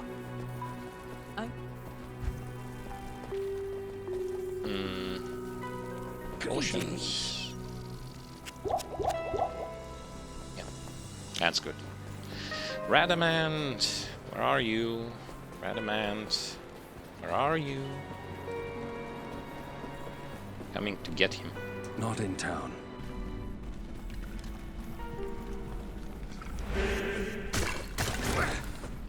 This armor is actually decent for early mercenary. Resistances plus max resistances. This is something that is actually good.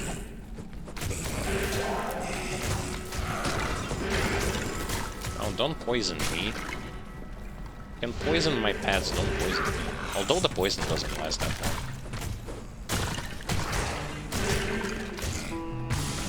Yeah, it's faster to kill stuff with... It was faster to kill stuff with Paladin because of the fire aura. But, on the positive note, I don't put myself in danger all that much, because I can hide behind my pets. For the most part.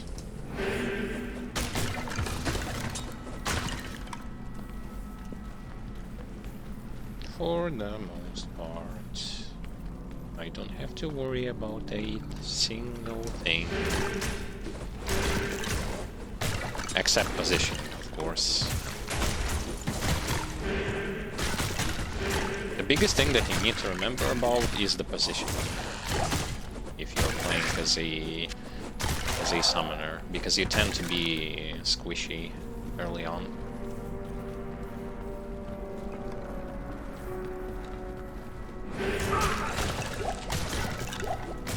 Though, you know, in comparison to the same Grim Dawn, the gear that you are equipping as a summoner here, like, you don't need to make sacrifices or decisions between increasing your potential or increasing your summon's potential. You just kind of naturally increase both of those things.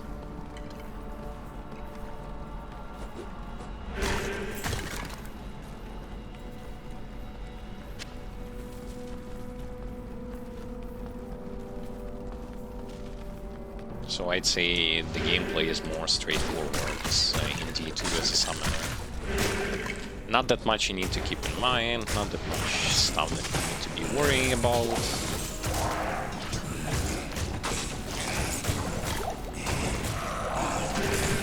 Each has its upsides and downsides.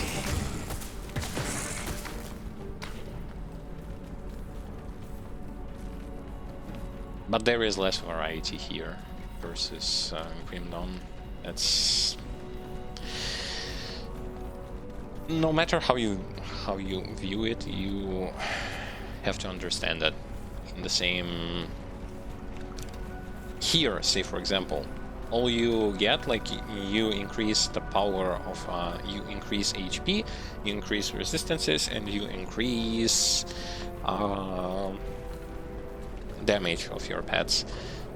In Grim Dawn you can increase FCR of your summons, you can increase their attack speed, you can add like, you can change the type of damage that they are going to be doing, you can increase their offensive ability, defensive ability, and all that kind of stuff. So naturally I'm going to say that when it comes to versatility, Grim Dawn will going to offer more.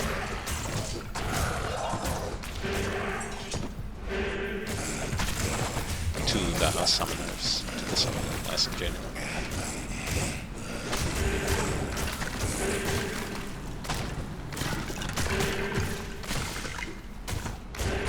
Path of Exile will going to add even more. I mean, those games have been released way later down the line than this one, so it's actually good that they are trying to at least make it more versatile. Though I still want to at least try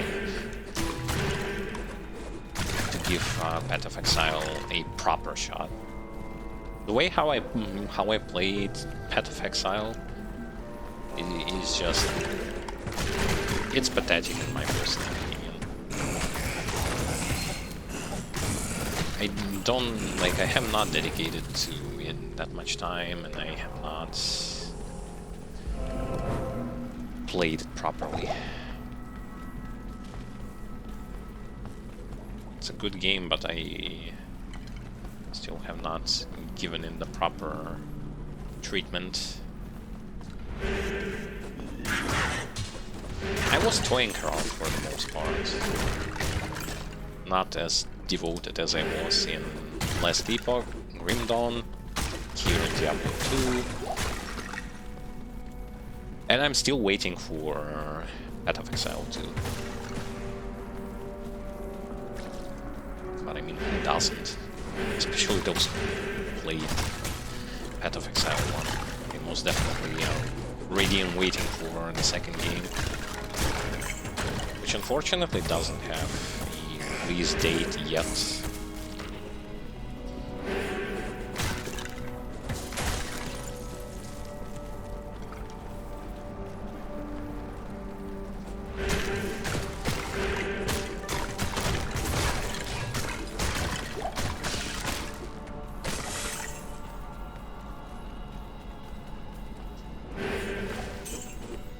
And also, yeah, referring, like, going back towards this whole overabundance of players are playing D2 Resurrected and all that kind of stuff, boosting popularity.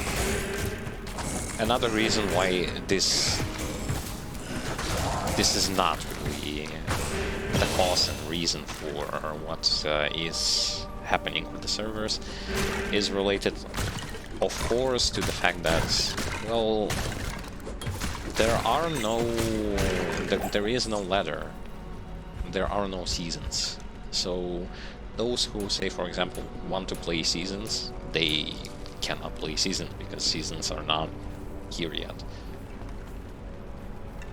And from one perspective it's actually good, because with what travesty is happening with online play, I don't think that releasing seasons now will actually going to be a positive thing for the game itself. People are going to be mad. Imagine, like, you are racing, but you have to, like, wait in lines for like even getting into the game. And then one of your party members is going to DC and he has to, like, wait for half an hour till he gets back into the game, because God knows how long the queue is going to be.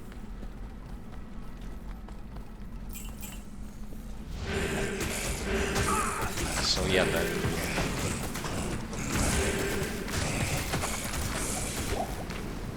There's just obvious problems that are happening with the game itself.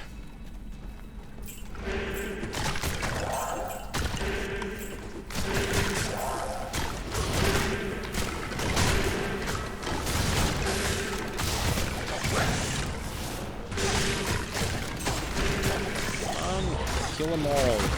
Kill them all so that only Rediment is going to be the one we need to kill.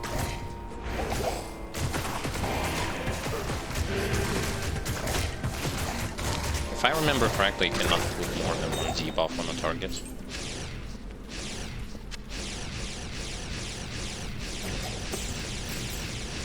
So there is no point in trying to put two debuffs at the same time.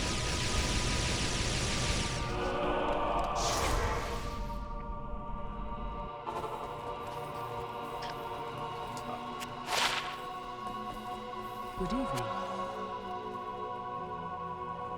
Lightning damage. Lightning resistance? Magic damage reduced by 1. Poison resist. Actually, let me see. Which resist am I lacking?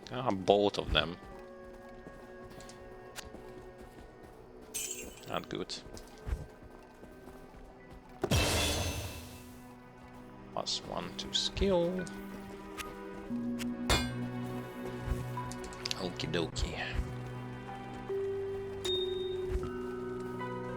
I have some yellow rings here. Lightning resist 27, lightning resist. Let's do it like this. See how it goes. FCR 10 mana. Yeah, that's even better. Not in town. Some magic find early on, though it most likely won't going to do anything on this particular difficulty. I'm okay with just having it. This.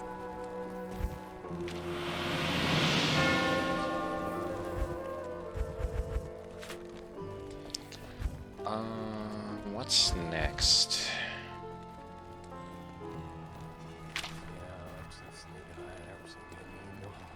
So our next step when it comes to skills. Rediment, Golem Mastery. Skilled. Golem Mastery. Attack rating, run walk speed. Well, for him you get run walk speed. For skeletons you don't get run walk speed, right? Okay, it doesn't say that you get anything like that. Okay. Fine, fine. The faster he moves around, better. Oh, I need another mercenary. Doesn't matter whom it's going to be. Oh, actually it does. I can either go with Prayer or I can go with Blessed Aim. Attack rating would be good. Because those idiots are missing a lot.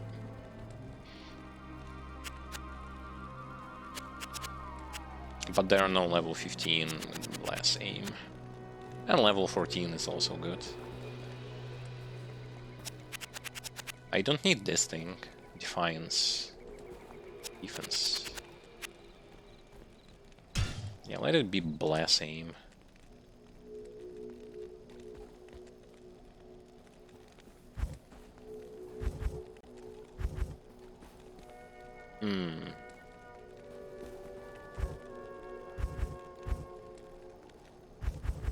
I think I fucked up a little bit. She didn't have anything good on her. Yeah, she didn't. Okay. The reason why I fucked up, you need to remove items from your mercenary. First of all.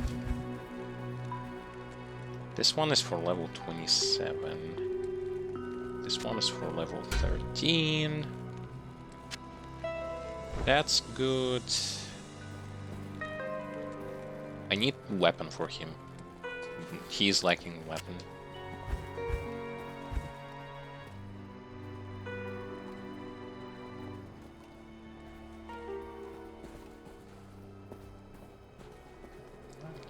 Okay.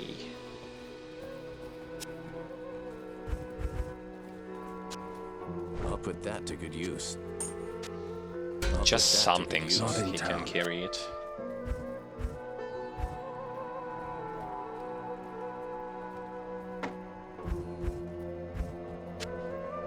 I'll put that to good use. Okay. Onwards. Onwards we go.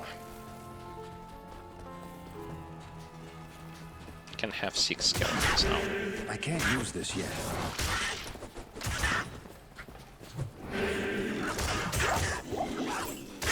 And now with that aura, they should be hitting targets reasonably well.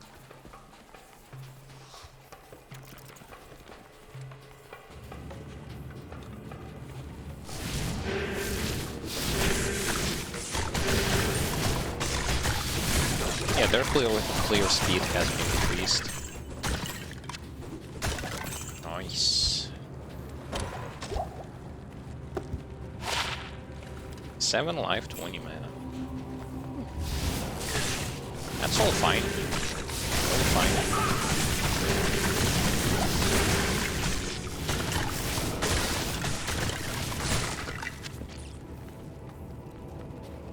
My pets currently don't have resistances.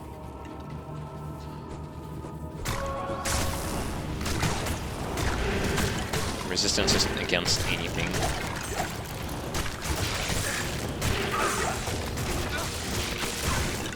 And that's why this lightning is just decimating them.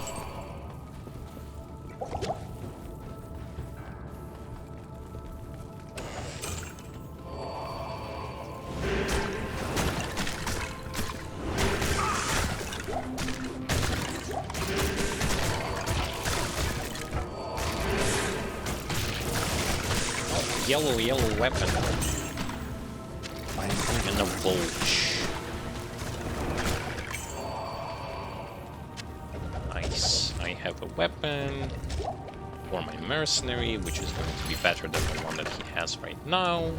Wait, another yellow weapon. What the hell? What the hell is happening here?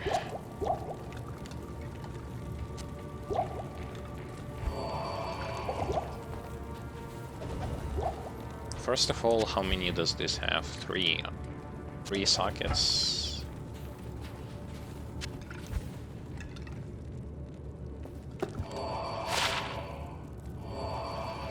Mana stolen per hit.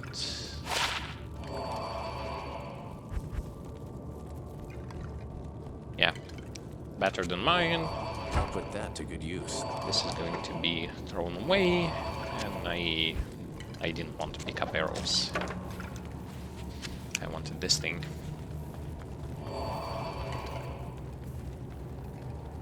Yeah, see, not bad. We're making progress.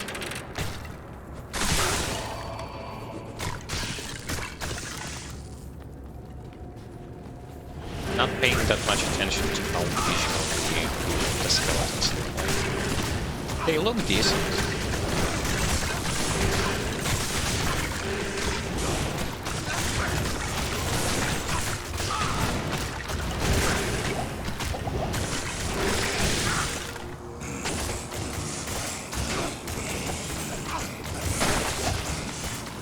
The gameplay as a summoner looks exactly like the gameplay that I have expected to see from a summoner.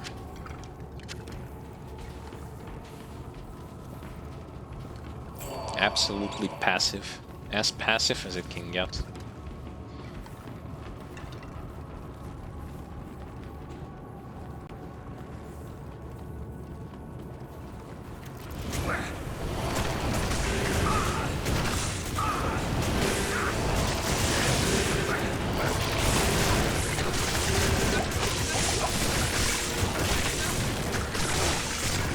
They killed everything so fast.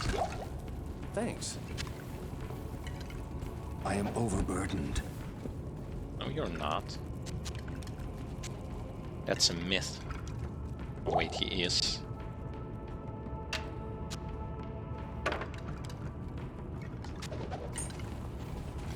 I can't carry anymore.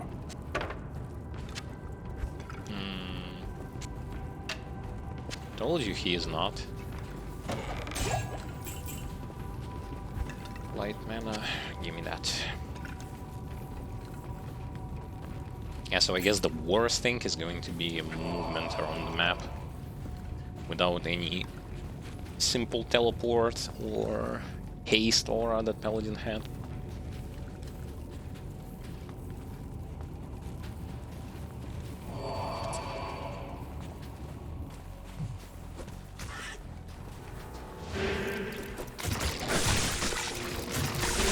I don't want to fight against those guys.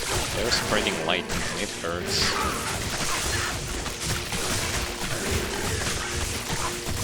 Although it doesn't hurt. Yeah, it's fine. It's fine. Totally fine. Though I'm again spending time on killing stuff that I don't have to kill. I can just run around skipping stuff and I'm still going to end up without any experience penalties.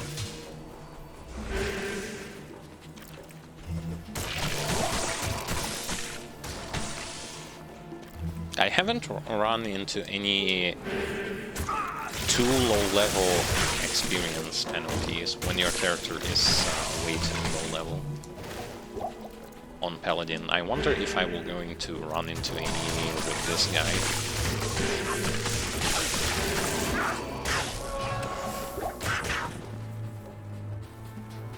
I shouldn't.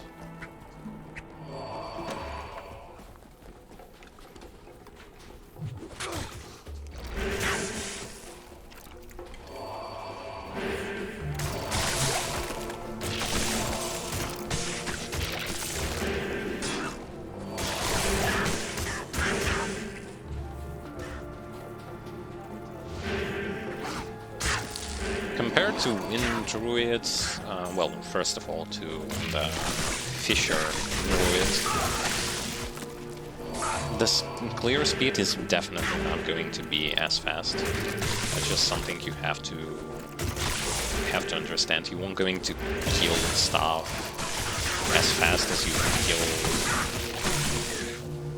if you would have played with Druid, for example.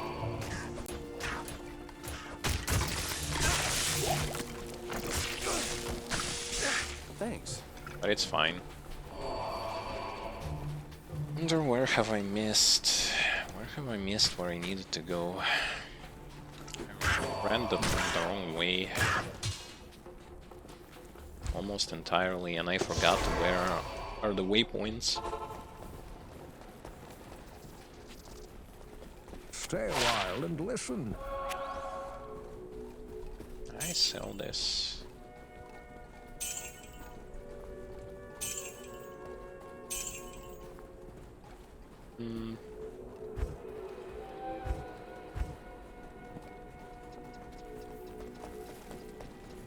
So when it comes to waypoints, dry heals, Halls of the Dead.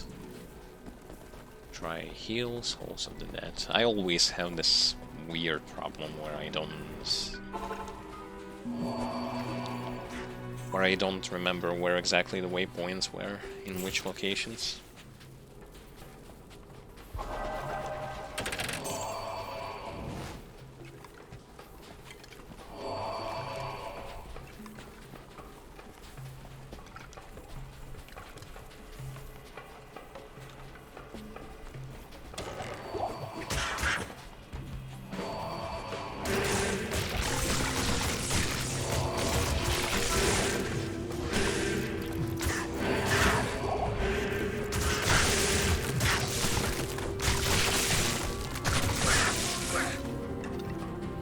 Something tells me still that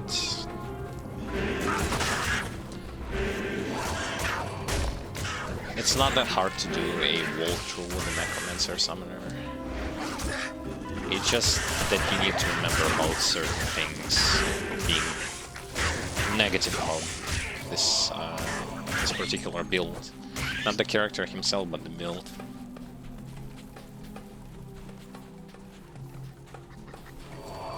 Is that some bosses will just going to make your life so much miserable, like Diablo, Mephisto. I don't know about Bale, but Diablo and Mephisto will. It's because the lack of the resistances will make so that your pets will going to explode.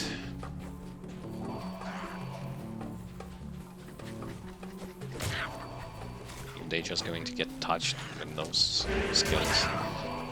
And that's why the Iron Maiden is there for us.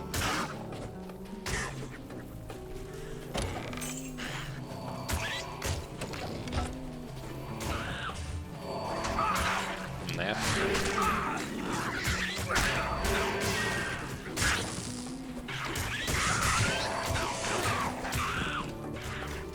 Maybe I'll get lucky with this Necromancer and I will going to get the rune that I never had before.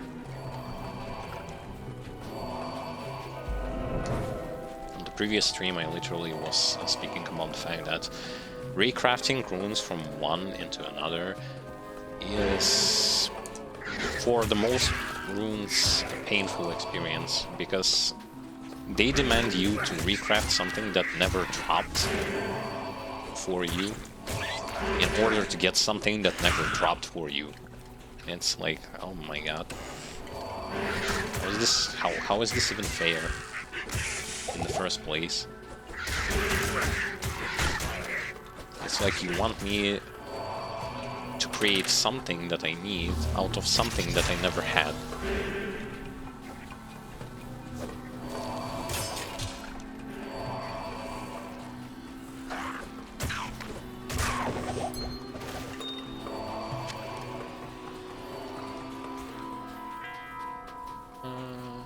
Am I missing something again?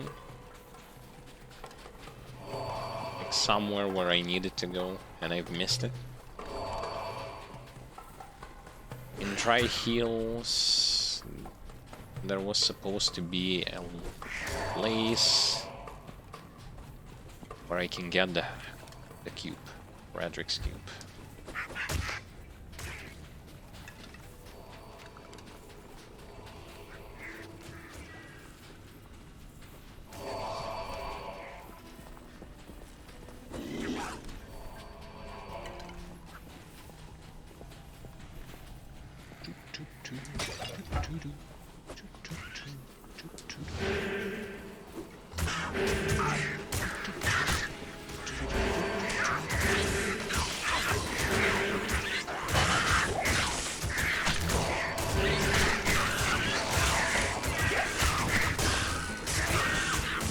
Lack of skeleton variety is so much more noticeable now. They're just all melee. Everything is melee.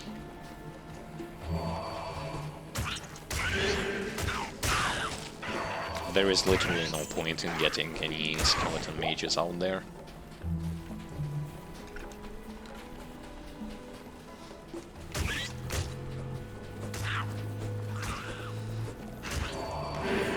Maybe just as a mage heal, or as a mass for early levels.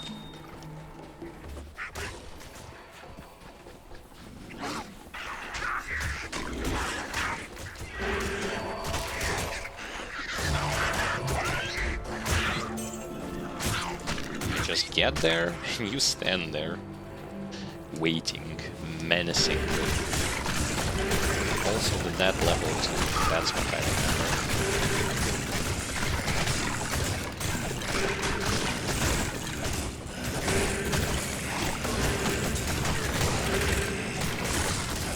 And we start killing summoners. It's about time.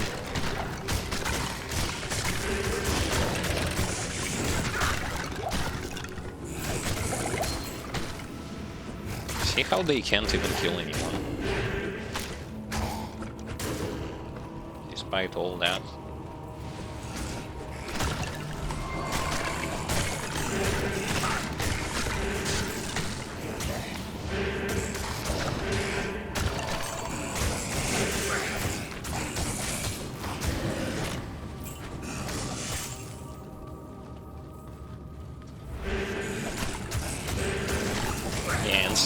this Summoner Necromancer is literally one of those builds that you can easily play on the gamepad. Have all skills available to you at the same time. And don't worry about the thing. Just recast those debuffs and keep on going. Keep on going.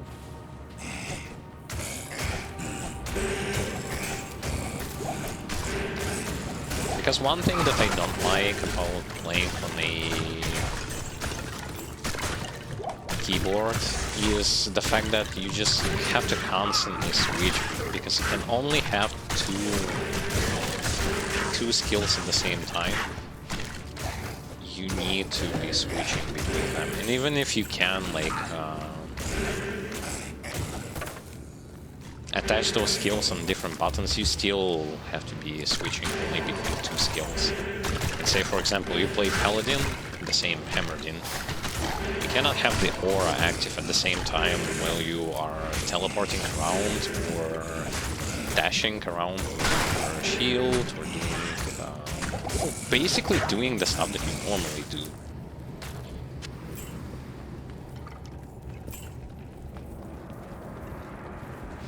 And nowadays, when I have played those other games where you can do it,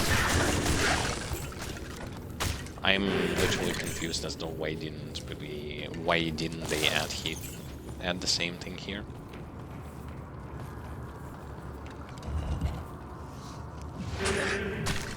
Especially when you see how it works perfectly here on a console interface, gamepad interface.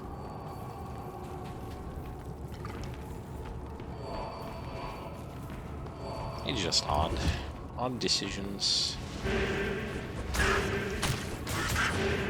And again, even if they were too afraid of not touching authenticity of the game too much,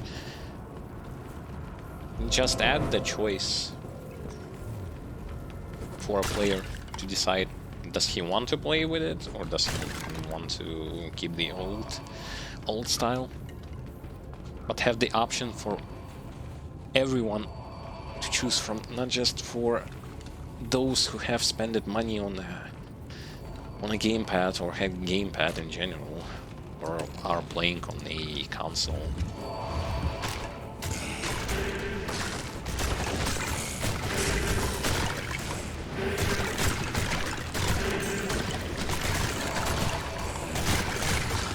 Because from what I have read on both Reddit and Facebook group and some YouTube comments, I've seen that people want it. Can we start killing summoners? There are like 8 summoners in the same room. Kill them. No, they just... Look at them. They keep killing pets, they don't even care about the summoners.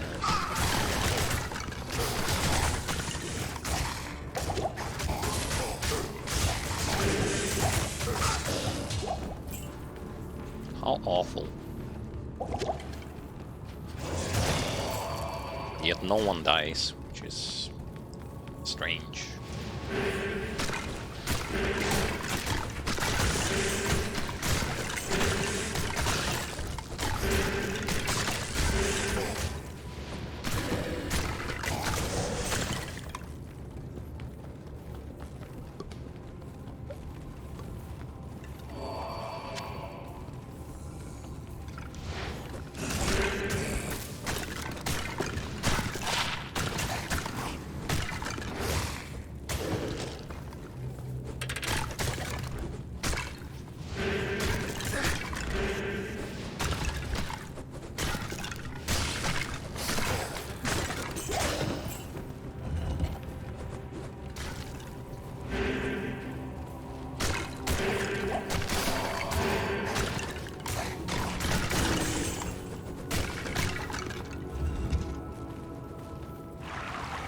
Those boots alone have fixed my whole running around without stamina issue.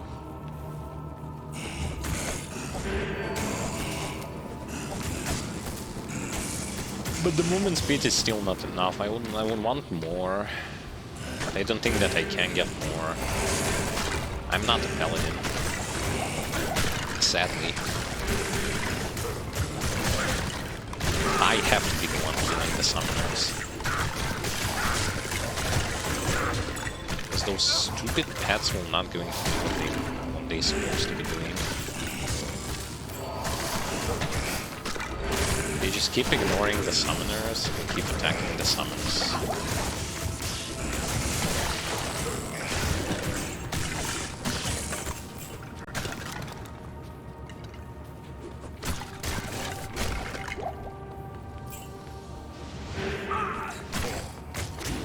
And the next room is going to be absurd when it comes to targeting. Oh. Not really. There aren't that many summoners here.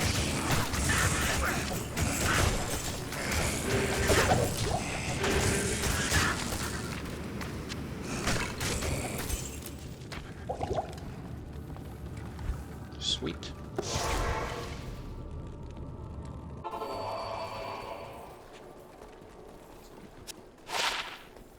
It is an honor to serve you.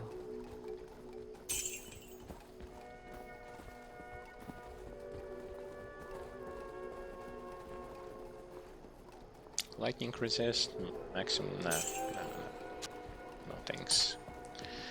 Thanks, but no thanks, and I don't need this.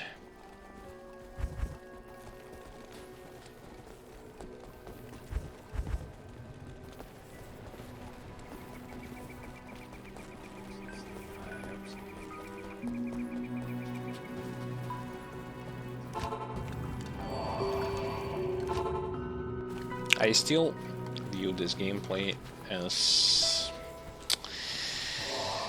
being a little bit too much passive.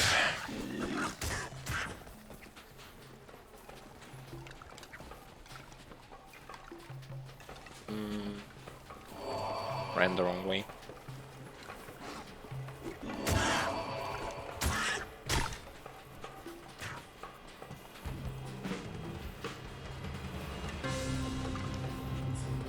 I have not played D3 Necromancer, so I got nothing to compare it with. Well, I have played Witch Doctor. That one had more versatility and more proactive gameplay than this Necromancer has.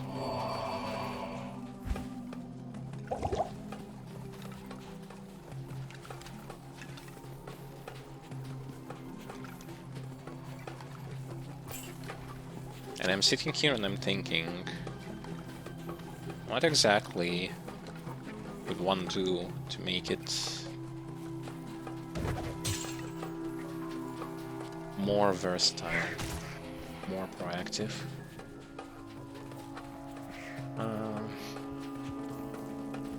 Timely limited pets, but that's something that we already have. More battle spells that would, when you use them, they would buff your pets. I'd say yes. Say, for example, you're using some kind of curse or active damage spell.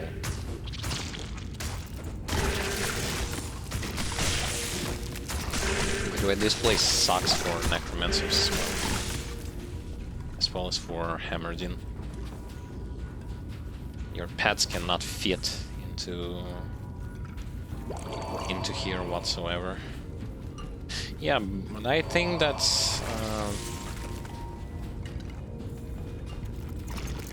they should have added like spells that you use, and those spells have given you and your pets, or maybe your pets, some extra stats over time. I think so. And that this would be a fine thing.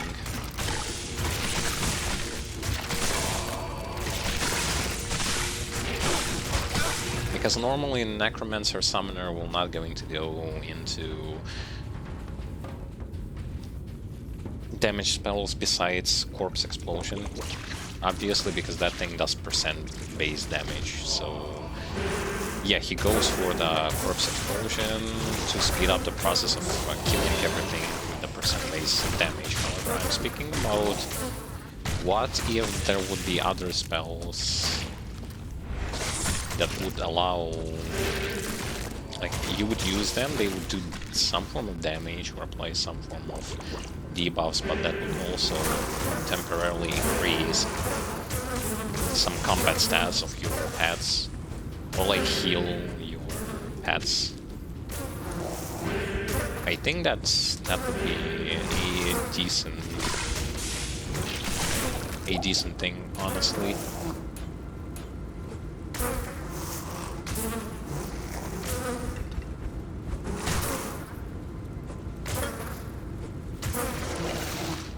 Fuck, 7 skeletons.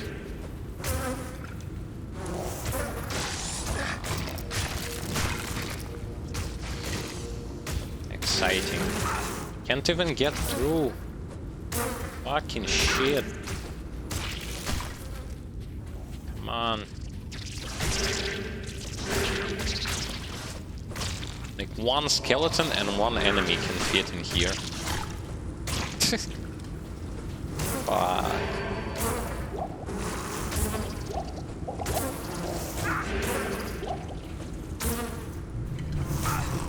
Jeez.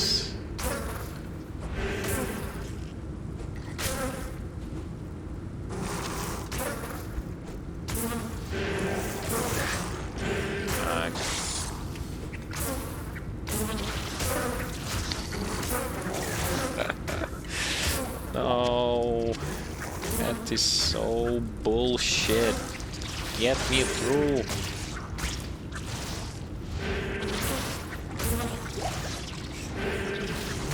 Come on.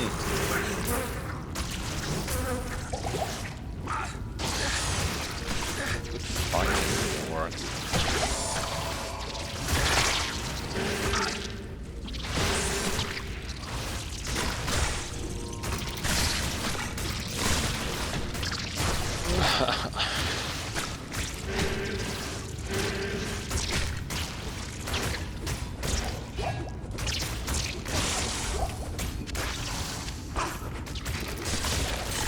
That's why Maggot Lair is so garbage. Because they couldn't make those tunnels a little bit wider. So that I will not have to deal with this nonsense. I don't have teleport yet.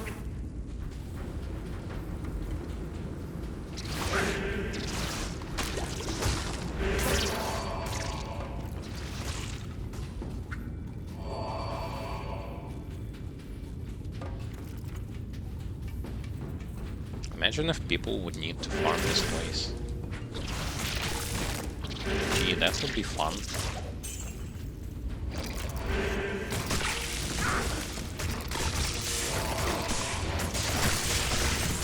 Unfortunately, on normal difficulty, there is no way to speed up this process. There's just no way. You don't have teleport yet. I can't carry anymore.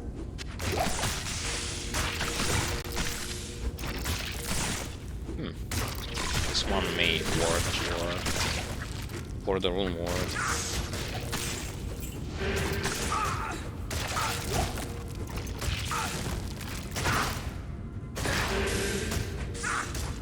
I cannot hit it. Damn. No.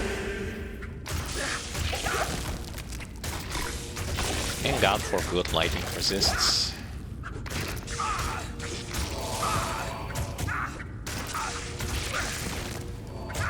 That's just stupid. Do your work.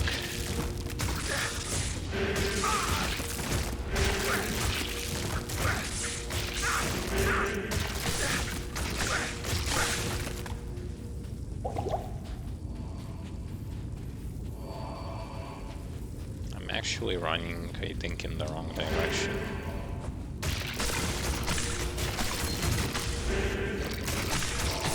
Yeah, like 2 skeletons can barely fit in there.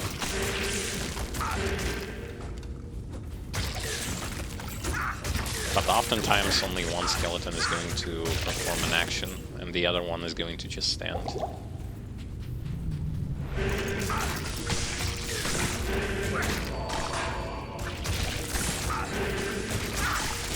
Excitement. Overdosage of excitement. Even better, there is a chance, there is an elite there.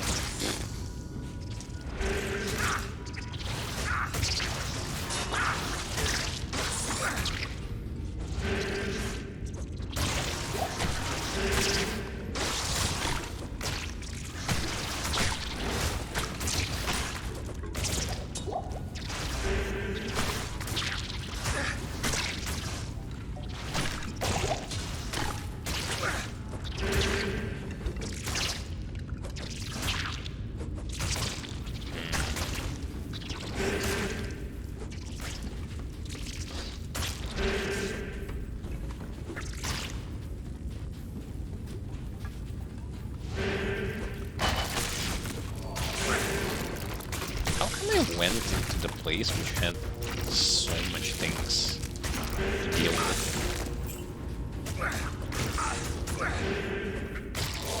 Which was not even the right place in the first place.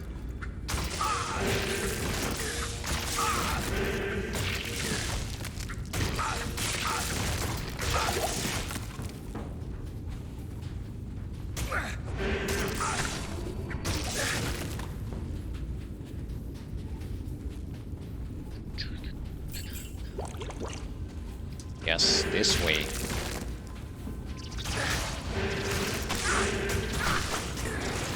Stupid good for nothing things. Oh my...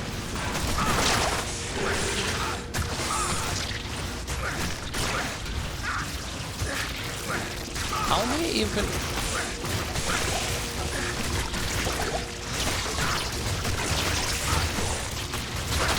Why am I in between all this shit?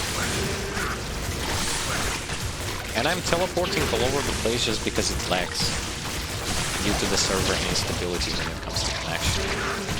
Fucking shitness, man.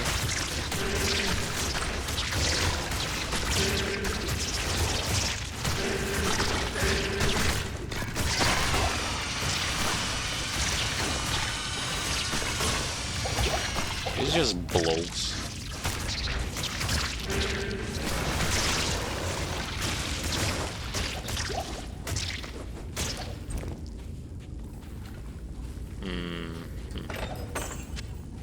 I can't carry anymore. What do you mean you can't carry anymore?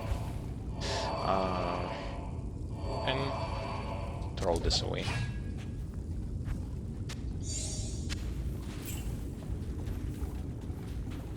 Shield. Let me out. Stupid place.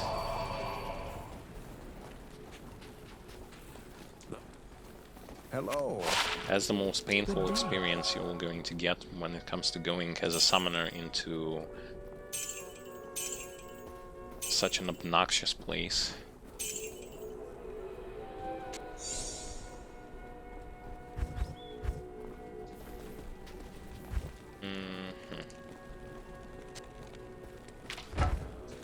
Not in town.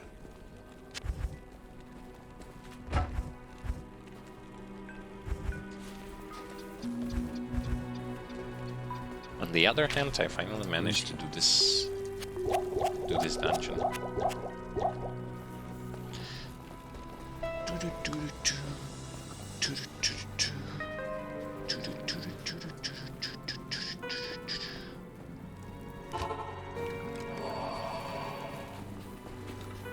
Wait, I need to run all the way there. Just because I didn't open the waypoint? Oh. Well, it's either run from one side or from the other side. Result is still the same. It's a very long run. But I found it funny how I ended up in between all those monsters is because of the fact that it's laggy.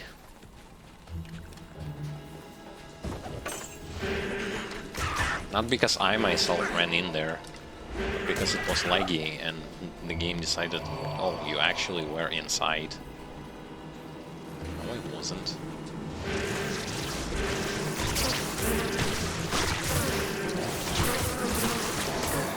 And somehow I managed to face tank all this stuff for quite a long time.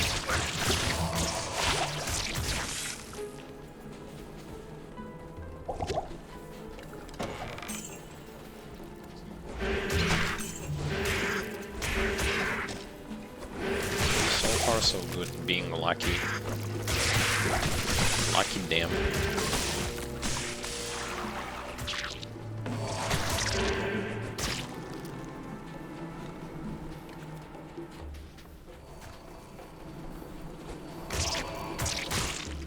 Oasis waypoint, where are you? I only need the waypoint here, because I already found the maggot layer and cleared it.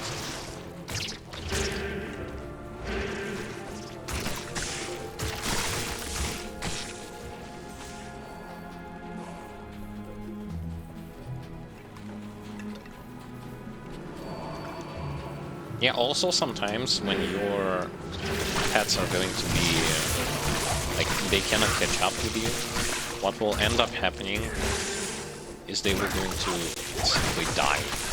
You have to resummon them.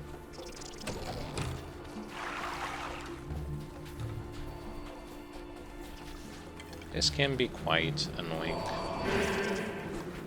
Not impossible to deal with, but annoying.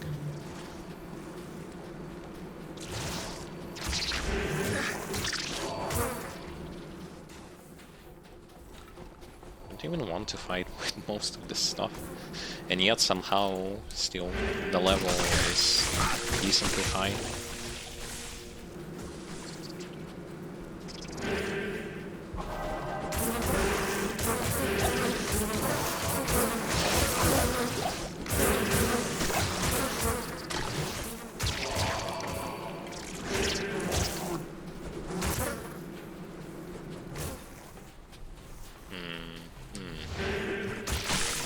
The way where I need to go. Where's the waypoint? There it is. Fine, fine. Kill Lost City and then the palace. Which means skip the Lost City and get into the palace. I mean, get into the Viper Shrine and then into the palace.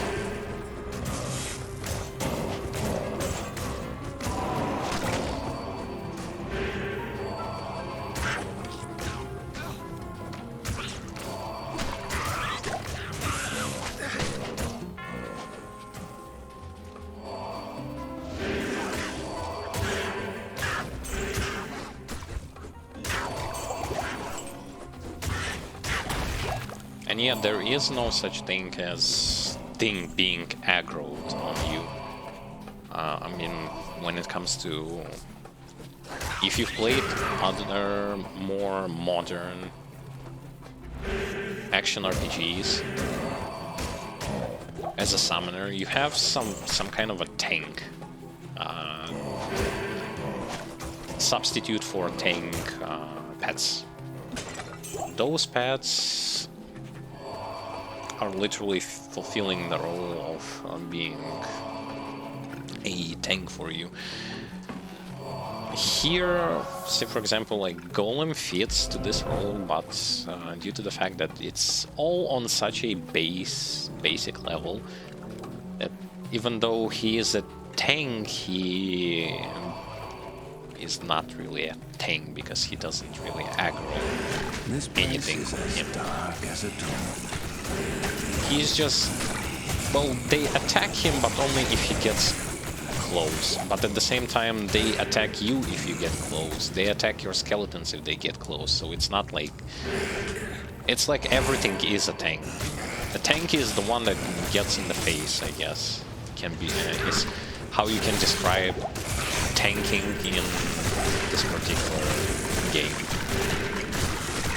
Which, to be honest, is very, very, very bare bones and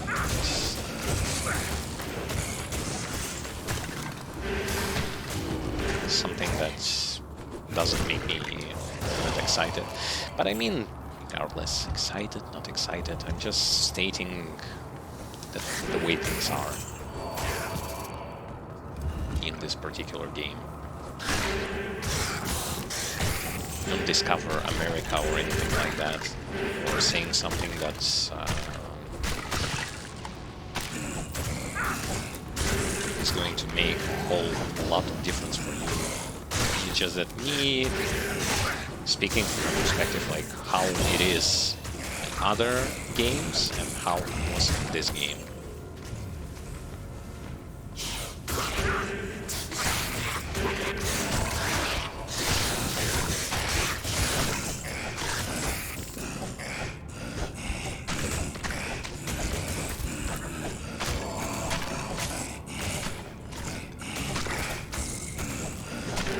Am I leveling things properly?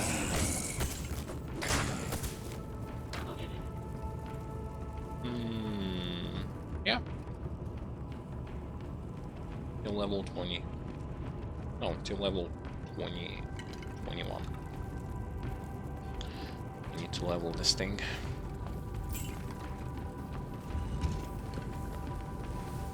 I just also want to see how powerful this build is going to be.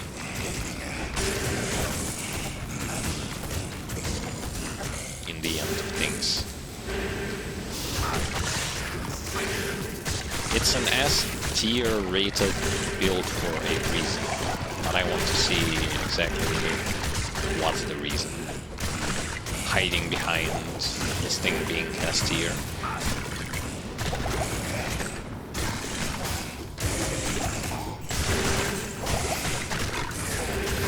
Why did people focus so high on this particular build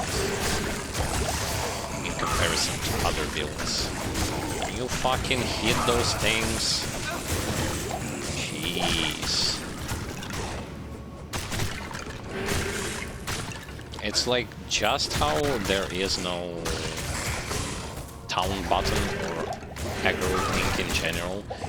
Things just hitting stuff that is closer to them. That works against you as well, because your summons also attack things that are far away from, like closer to you, and doesn't give a damn about things that are not so close.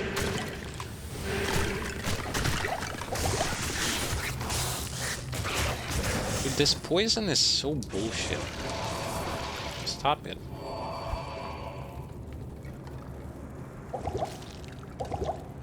No, I'm still poisoned. I'm going to the town.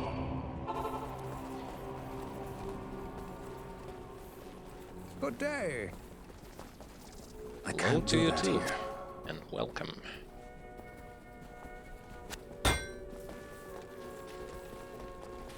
Sometimes this poison effect just doesn't tend to go away.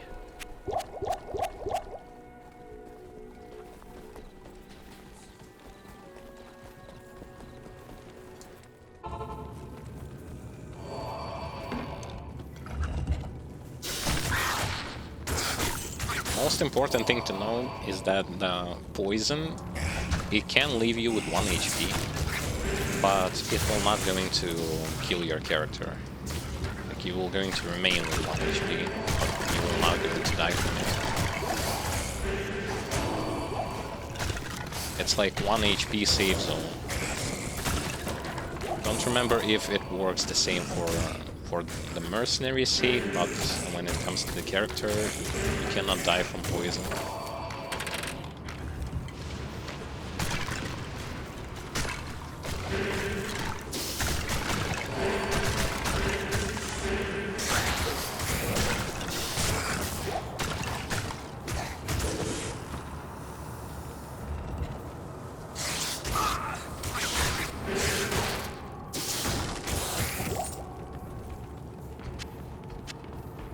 yes, you can still die from the follow-up damage, which is also threatening.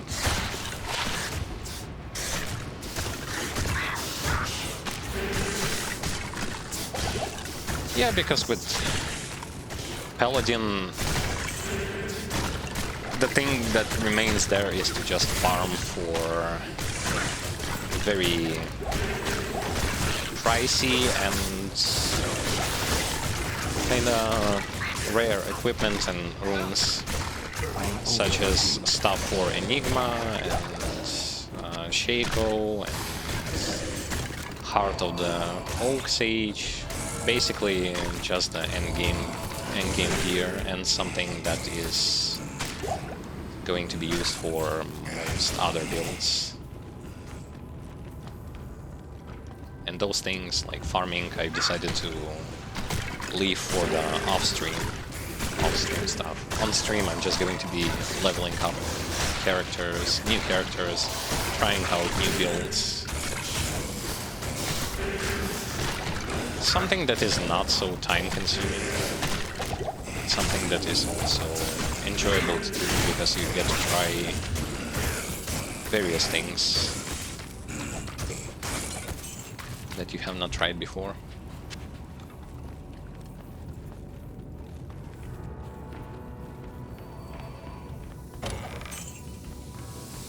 Plus, I either way wanted to try out different characters besides Paladin. And because I saw that I have pretty decent amount of high-level gear for the Summoner Necromancer, I decided to go with him.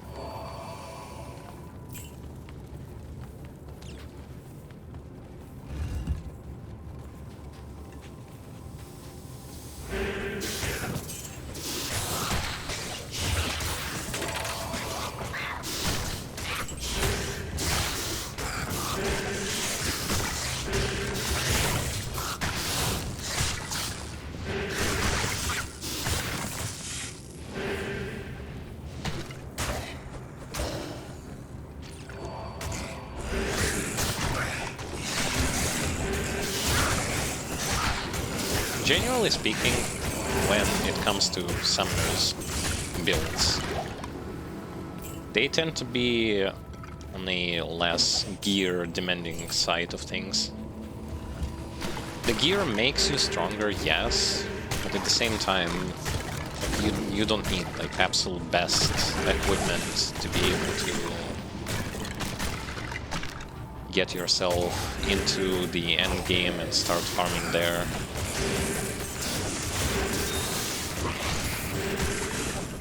Most of the things, regardless, most of the potential of the summoner will going to come from plus to skills, much like with some casters. And there is also another thing that's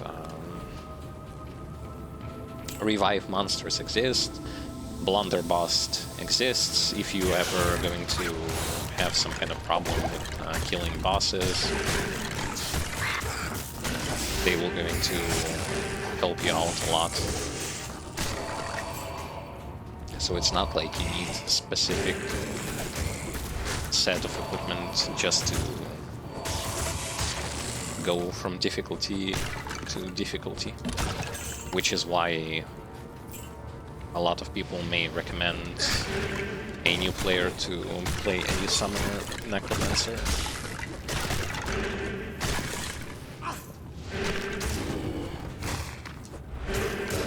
Plus, it's also the kind of character that forgives mistakes, and due to its passive playstyle,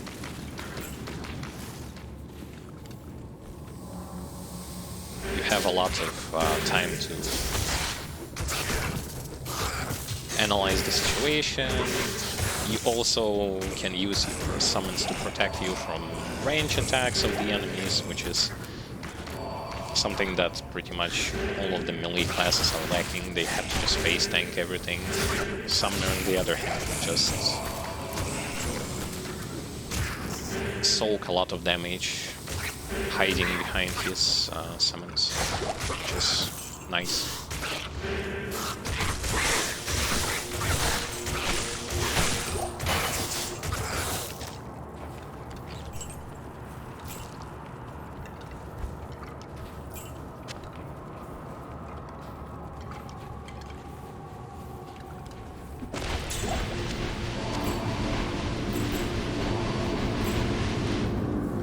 What a pity. I was beginning to enjoy the darkness. And now into the palace. The Viper, I've...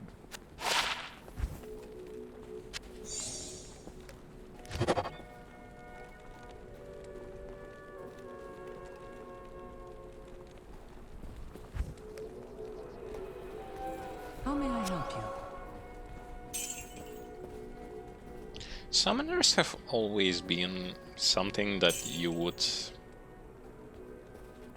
want to pick up, like if, say for example, you want to go into hardcore and for the first time,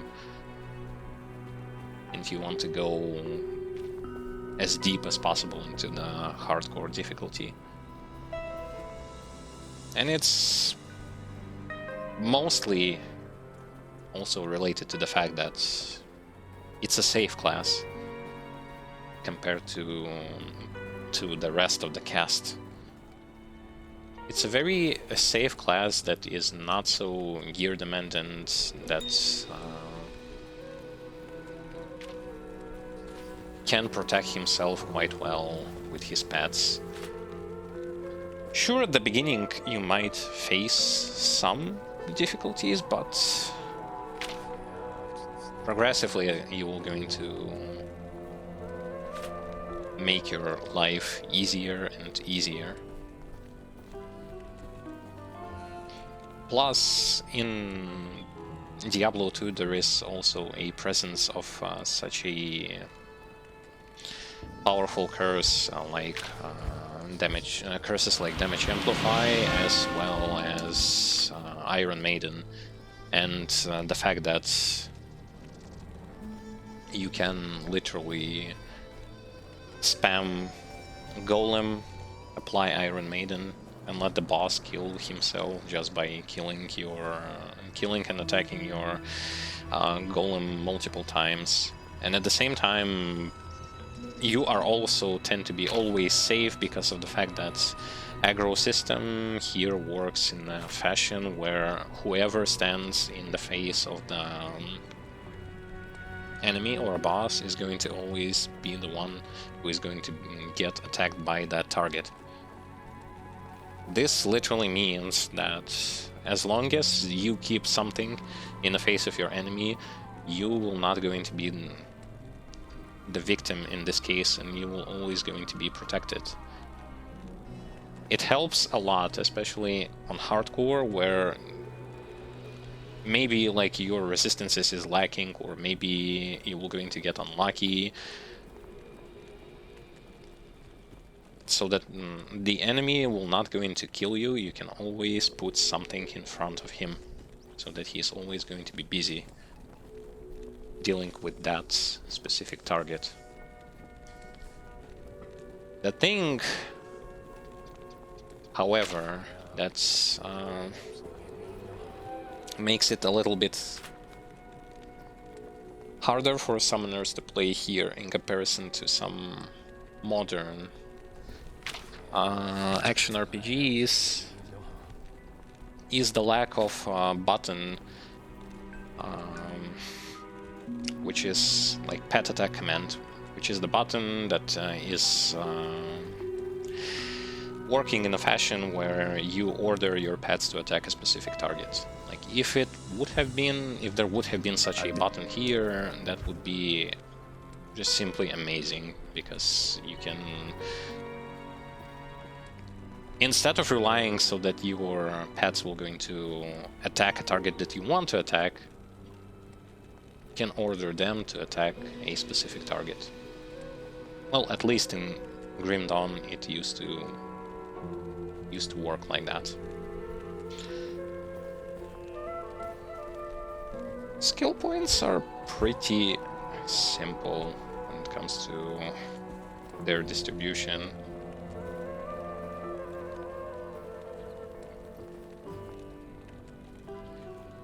Raise skeletons is going to be obviously something that is going to be maxed out.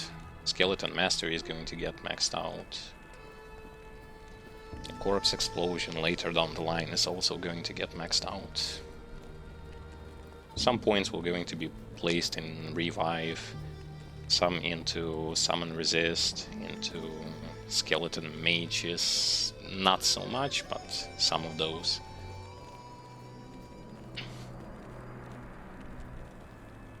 There is a specific build that I am following, so when it comes to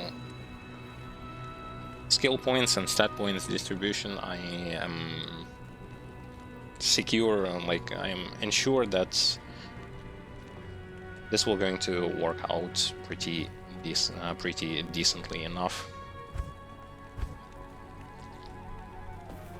Using the same, like, yeah, sure thing.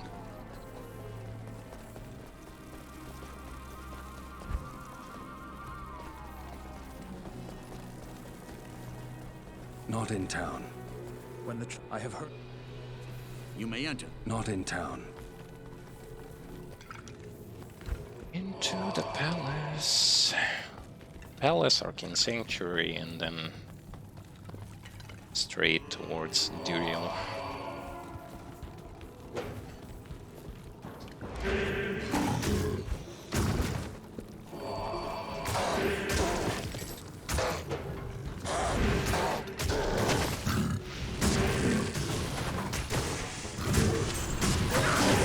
Those enemies with clubs here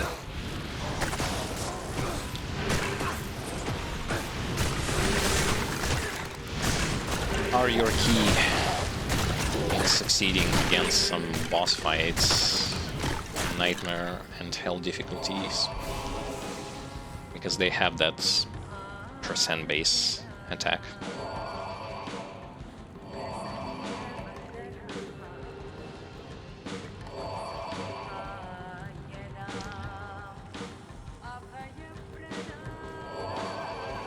And when it comes to Clay Golem, according to the build that I'm using, I will not really going to max it out.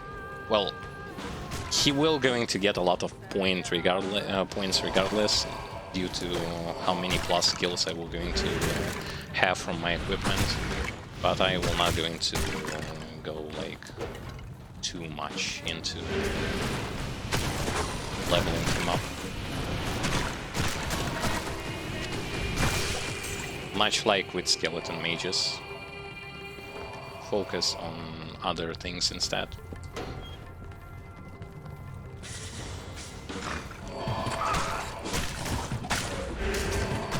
There are going to be a lot of plus to skills, so even if you put 1 point into him, you're still going to end up in the end with plenty of points. Yeah, sure thing.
There you go.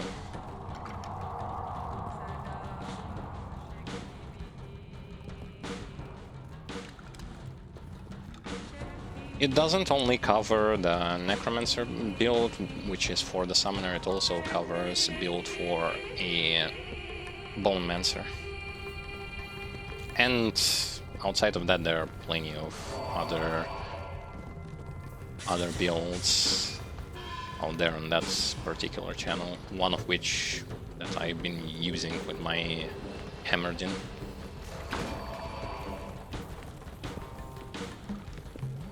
Pretty detailed guides, which for beginner players is a pretty amazing thing.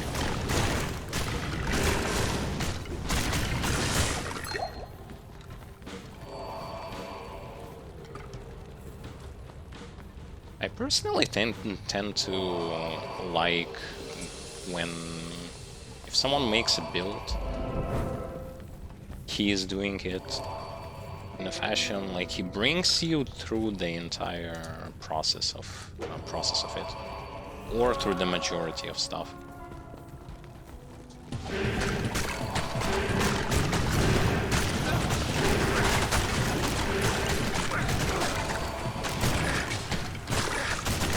Though from what I have already understood,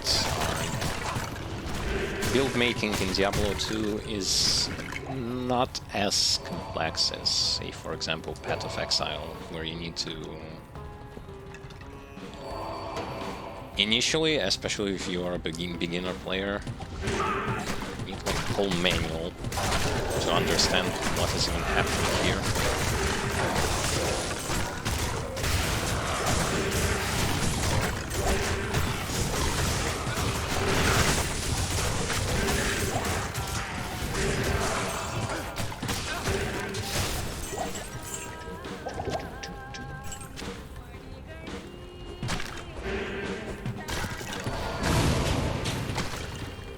Wonderful. Fire Shrine that almost killed me.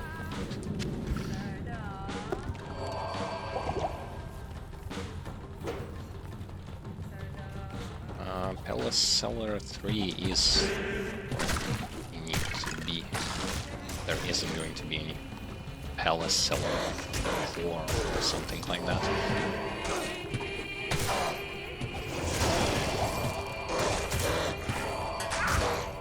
Come on.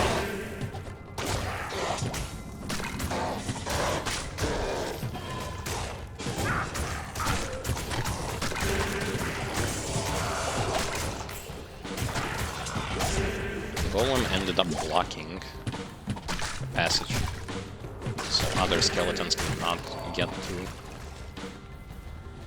Unfortunate. Disaster.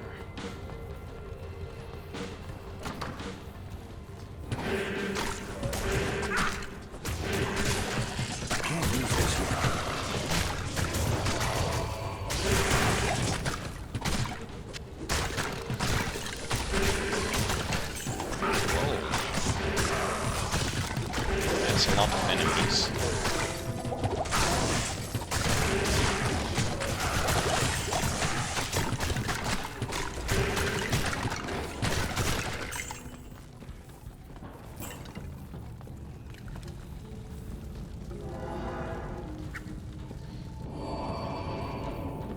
This is fantastic. I wish I had time to study this bizarre dimension. Fantastic.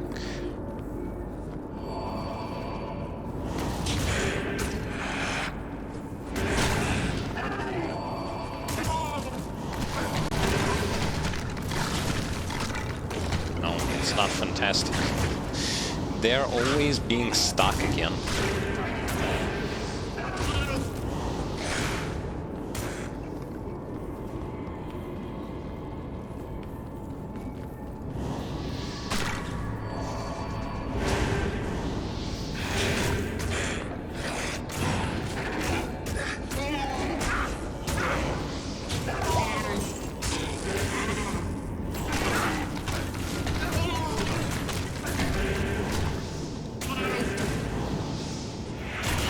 It's not only big, but it's also, when it comes to visual design, it's a great place.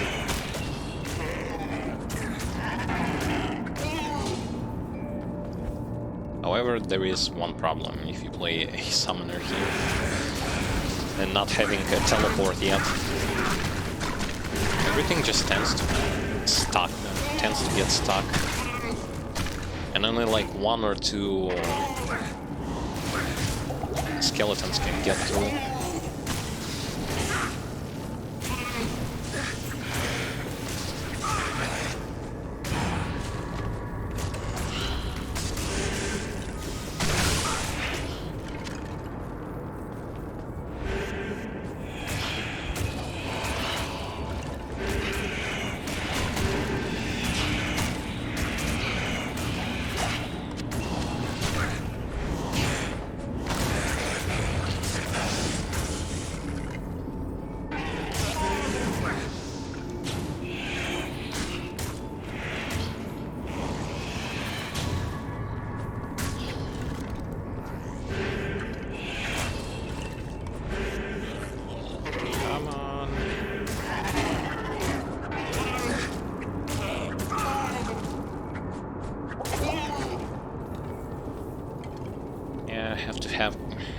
Help my skeletons to get through.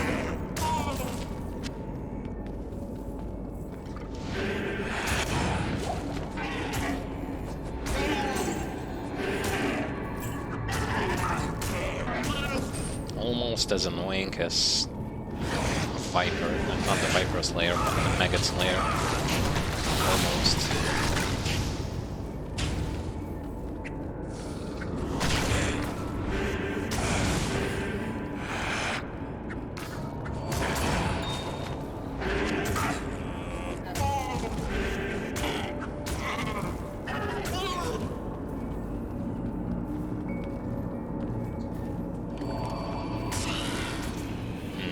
Wrong place, yep.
To do it like this, since it was not the right place. Not in town. Hello. In the first place.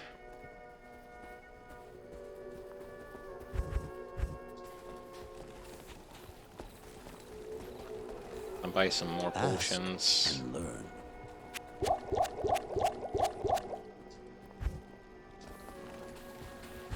Go the other way.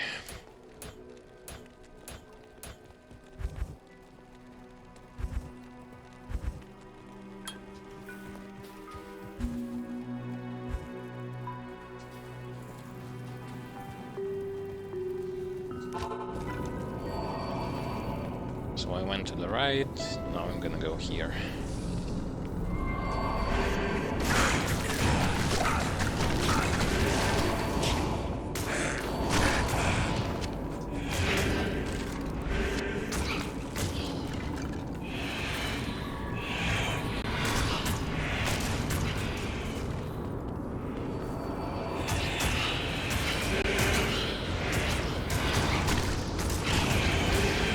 Fighting them in the open spaces, that's good. But when it comes to those ladders and corridors, no. It's complete opposite.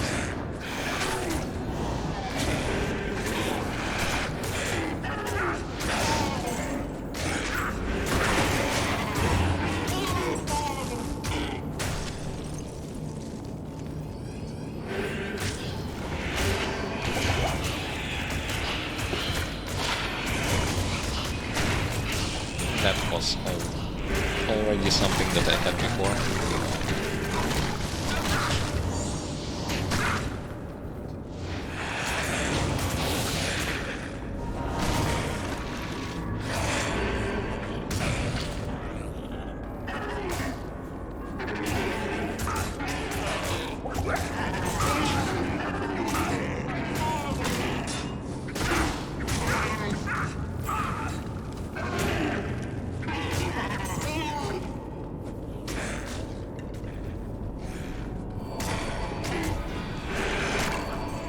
So many enemies. Jeez.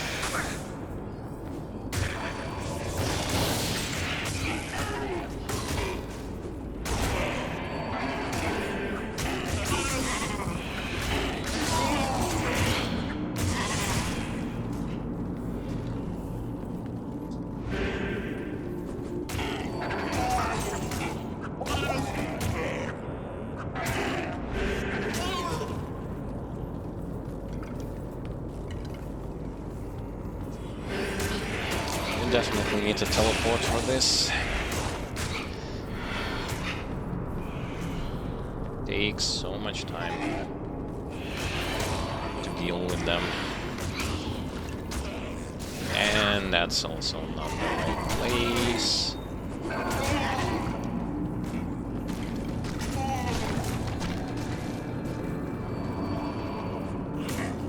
Yeah, it's not the right place.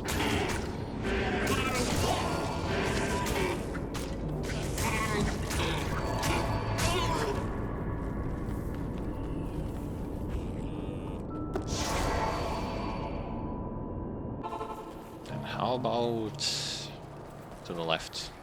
Good evening.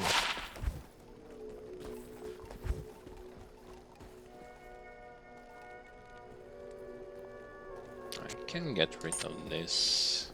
1-2 dexterity is not that important to me. And this one also. How may I help you? Don't need to carry too much stuff. Impossible.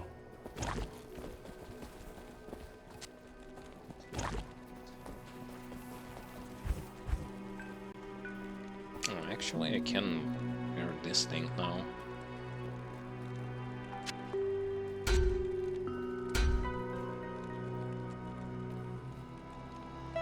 And this thing.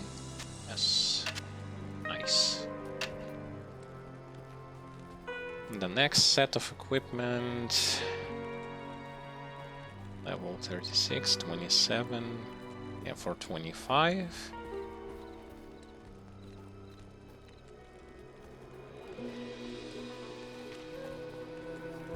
For 25. Okay.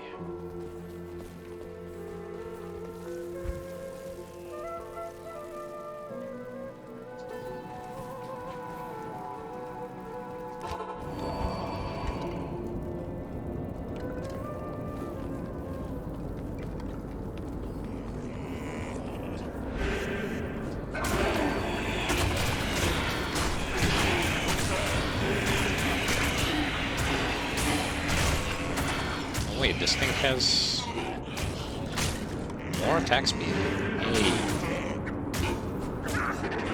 Can fight against those enemies more efficiently.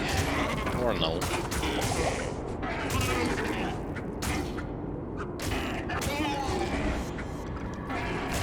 Nice efficiency. When you literally cannot even hit them.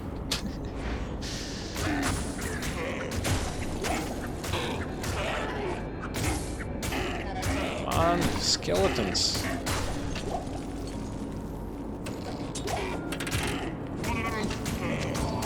You just keep ignoring. Keep on ignoring.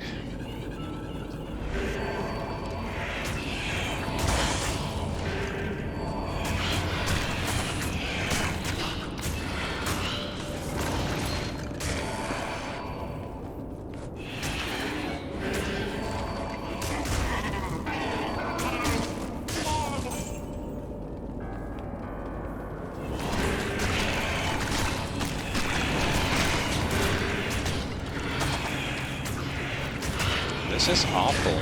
They are just standing there. They can't even start attacking.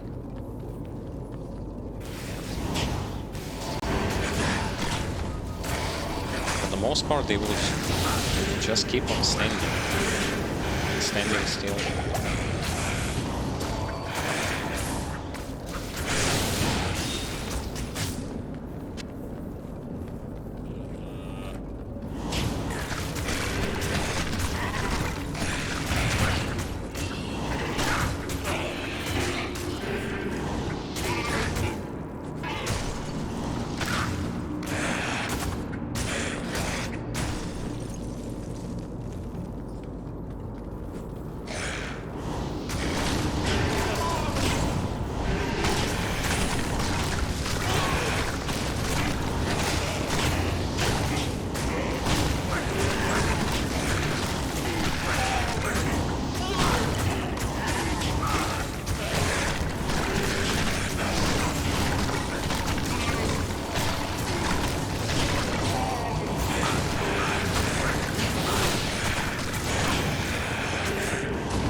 That's a very lengthy arcane sanctuary clear.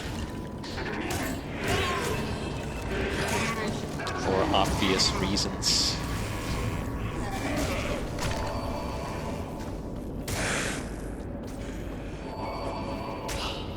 I think I should have brought something like a corpse explosion or some kind of attack spell here.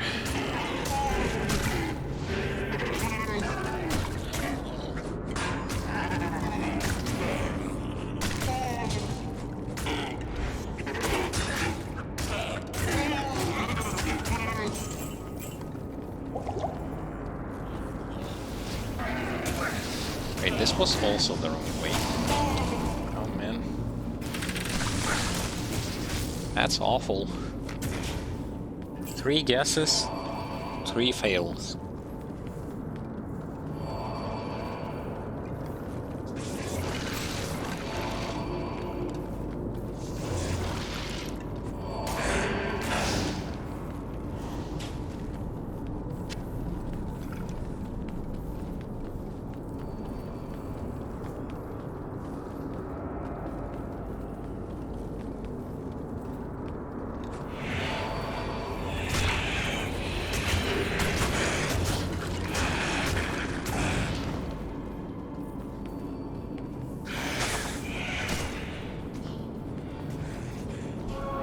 I've been thinking about when can I start removing the auto attack button to free the skill space on the panel. Yes, not anytime soon.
As soon as I get out of this place, things are going to get way better.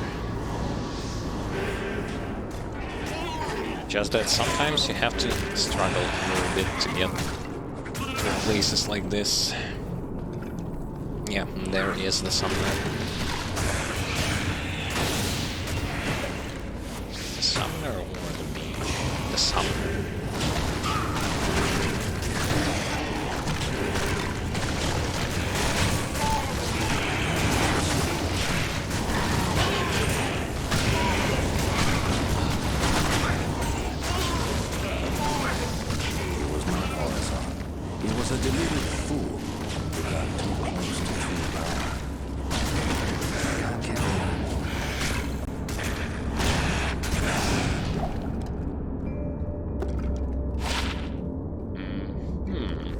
35, 31. I'll put that to good use. Seek. Nice. Finally get out from there.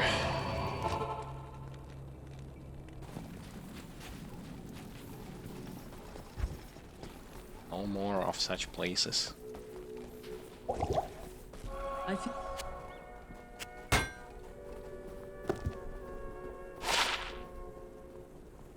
FCR defense plus 2 life, hold resist.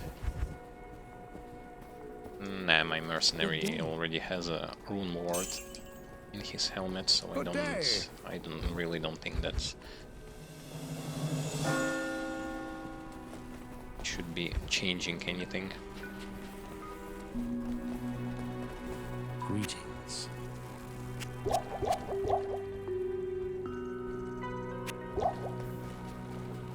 It's so unusual to have a belt with 4 lines in the second tag. Normally you get this later. Way later. But I mean, that's exactly what I was saying about get the stable base first when it comes to a character that can farm for you, and you can later on see those benefits on other characters.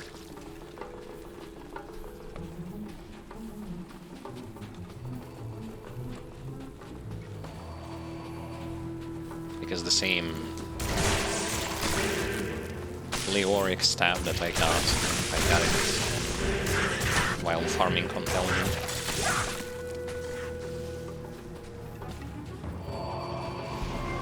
It's like a bastard slot weapon for the Necromancer, a summoner anyway, due to how much it gives.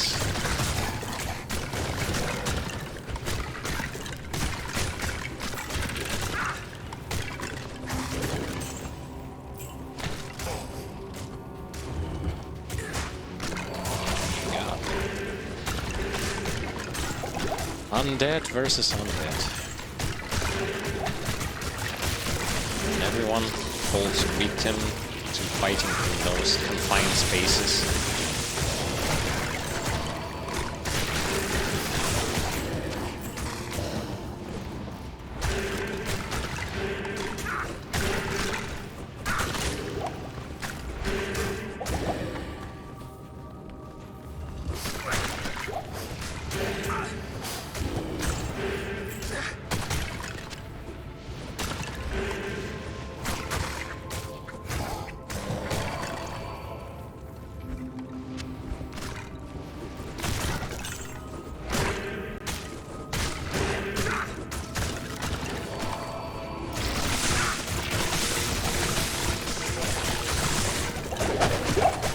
Not even surprised to see that the last one who is going to fall is always going to be the one who is summoning those skeletons.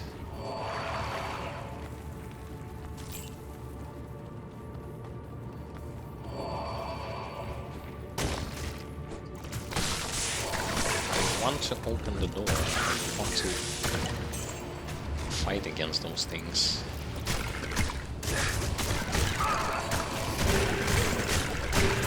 Not fighting them right now.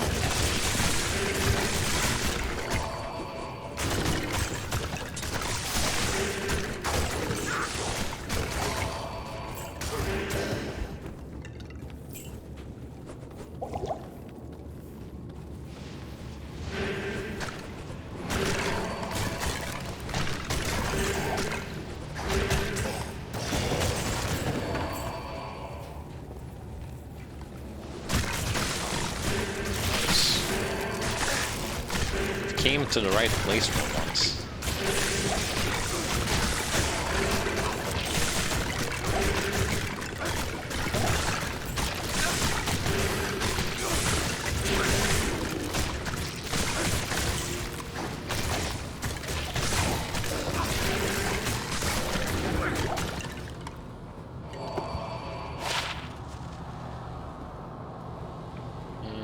didn't have this before. Did not have this before.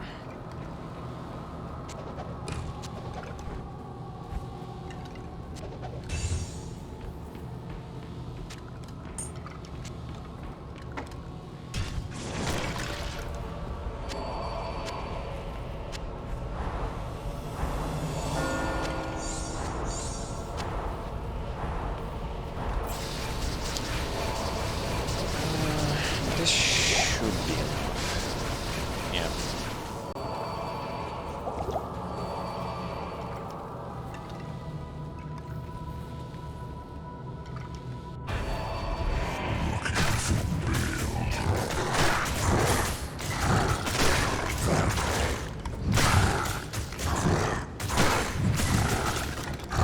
Okay.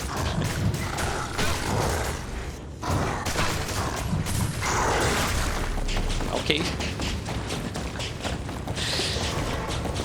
Alright, alright.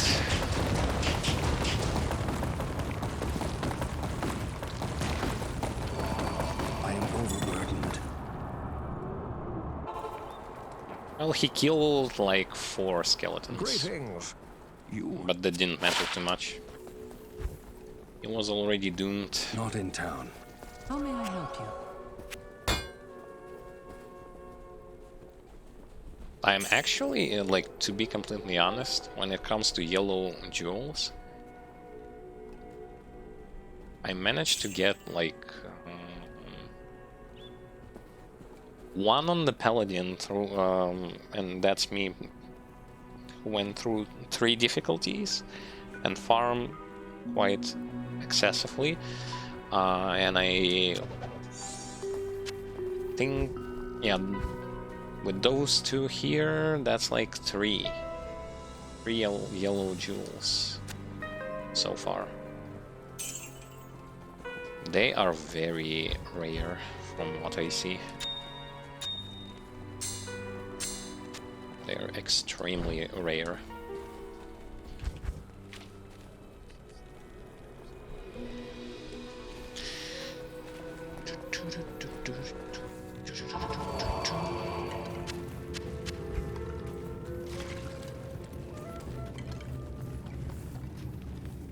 And that's Act 2 beaten. Out-tempoing my Paladin run. Although with Paladin run I cannot came too really late. compare because Destruction is let loose upon the world once more.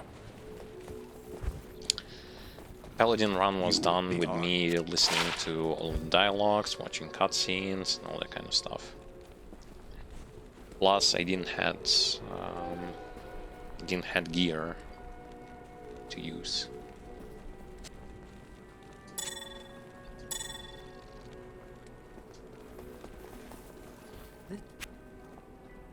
So can't really compare one thing to another. Defense, dexterity, 5%. I'm using this because this thing has more defense, more resistances, and more magic find. Not in town. It's not magic find that I can't do that looking here. at, but rather at resistances.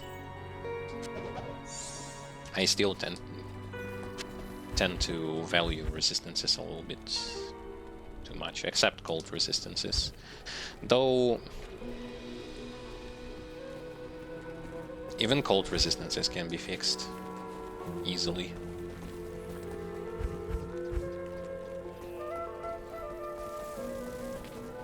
Yeah, so Duriel and Andariel had absolutely no chance. you have Which is interesting because I thought that they would be more powerful, but no, they weren't. greetings, Jared.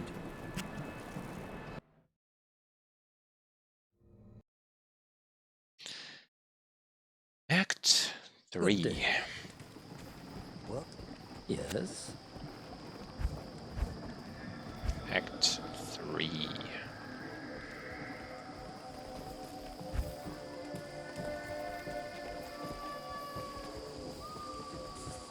I'd say decent speed overall.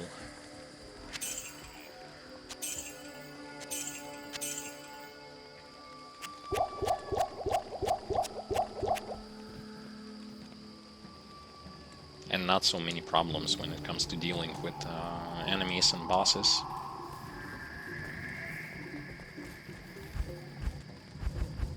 A mercenary is 18. He still cannot do much.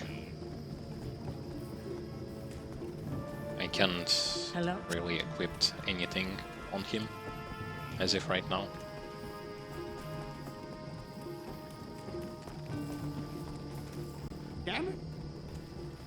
As well as I cannot equip smoke on my character because I need 5 more levels. The base, I think that the base was just a little bit too high. That's why this happens.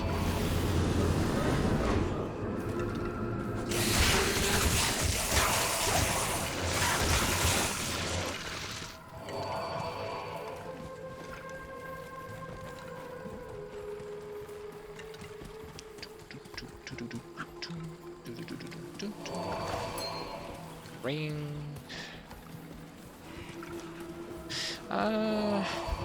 I'd say no. We will continue with this next stream, Stay a while. most and likely. listen. But as for now, I think we're going to stop here, so that like 2 acts per stream. That's a good thing. Anyhow, that's going to be it for today. This is the first stream dedicated to playing as a summoner Necromancer, doing a walkthrough with that particular class. 2 acts have been beaten on normal difficulty, not so much problems there. We will see how things are going to go from here on onwards. I think that I shouldn't face that much problem, but we will see how things will go.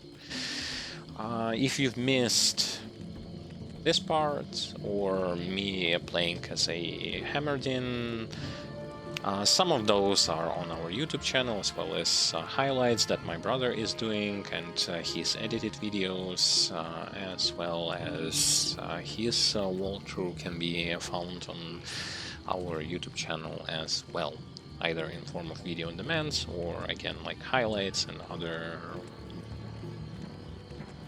videos that are related to various topics that we are discussing.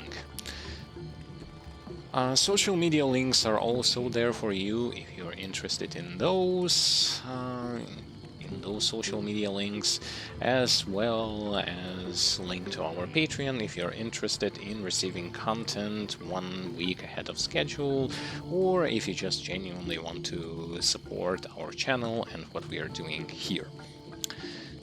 As from my part, I would like to say thank you to those of you who have been watching, and I wish you have a great weekend. I wish you to stay safe, sound and cheerful, and until we meet again next time. Thank you guys for watching, and have a good one.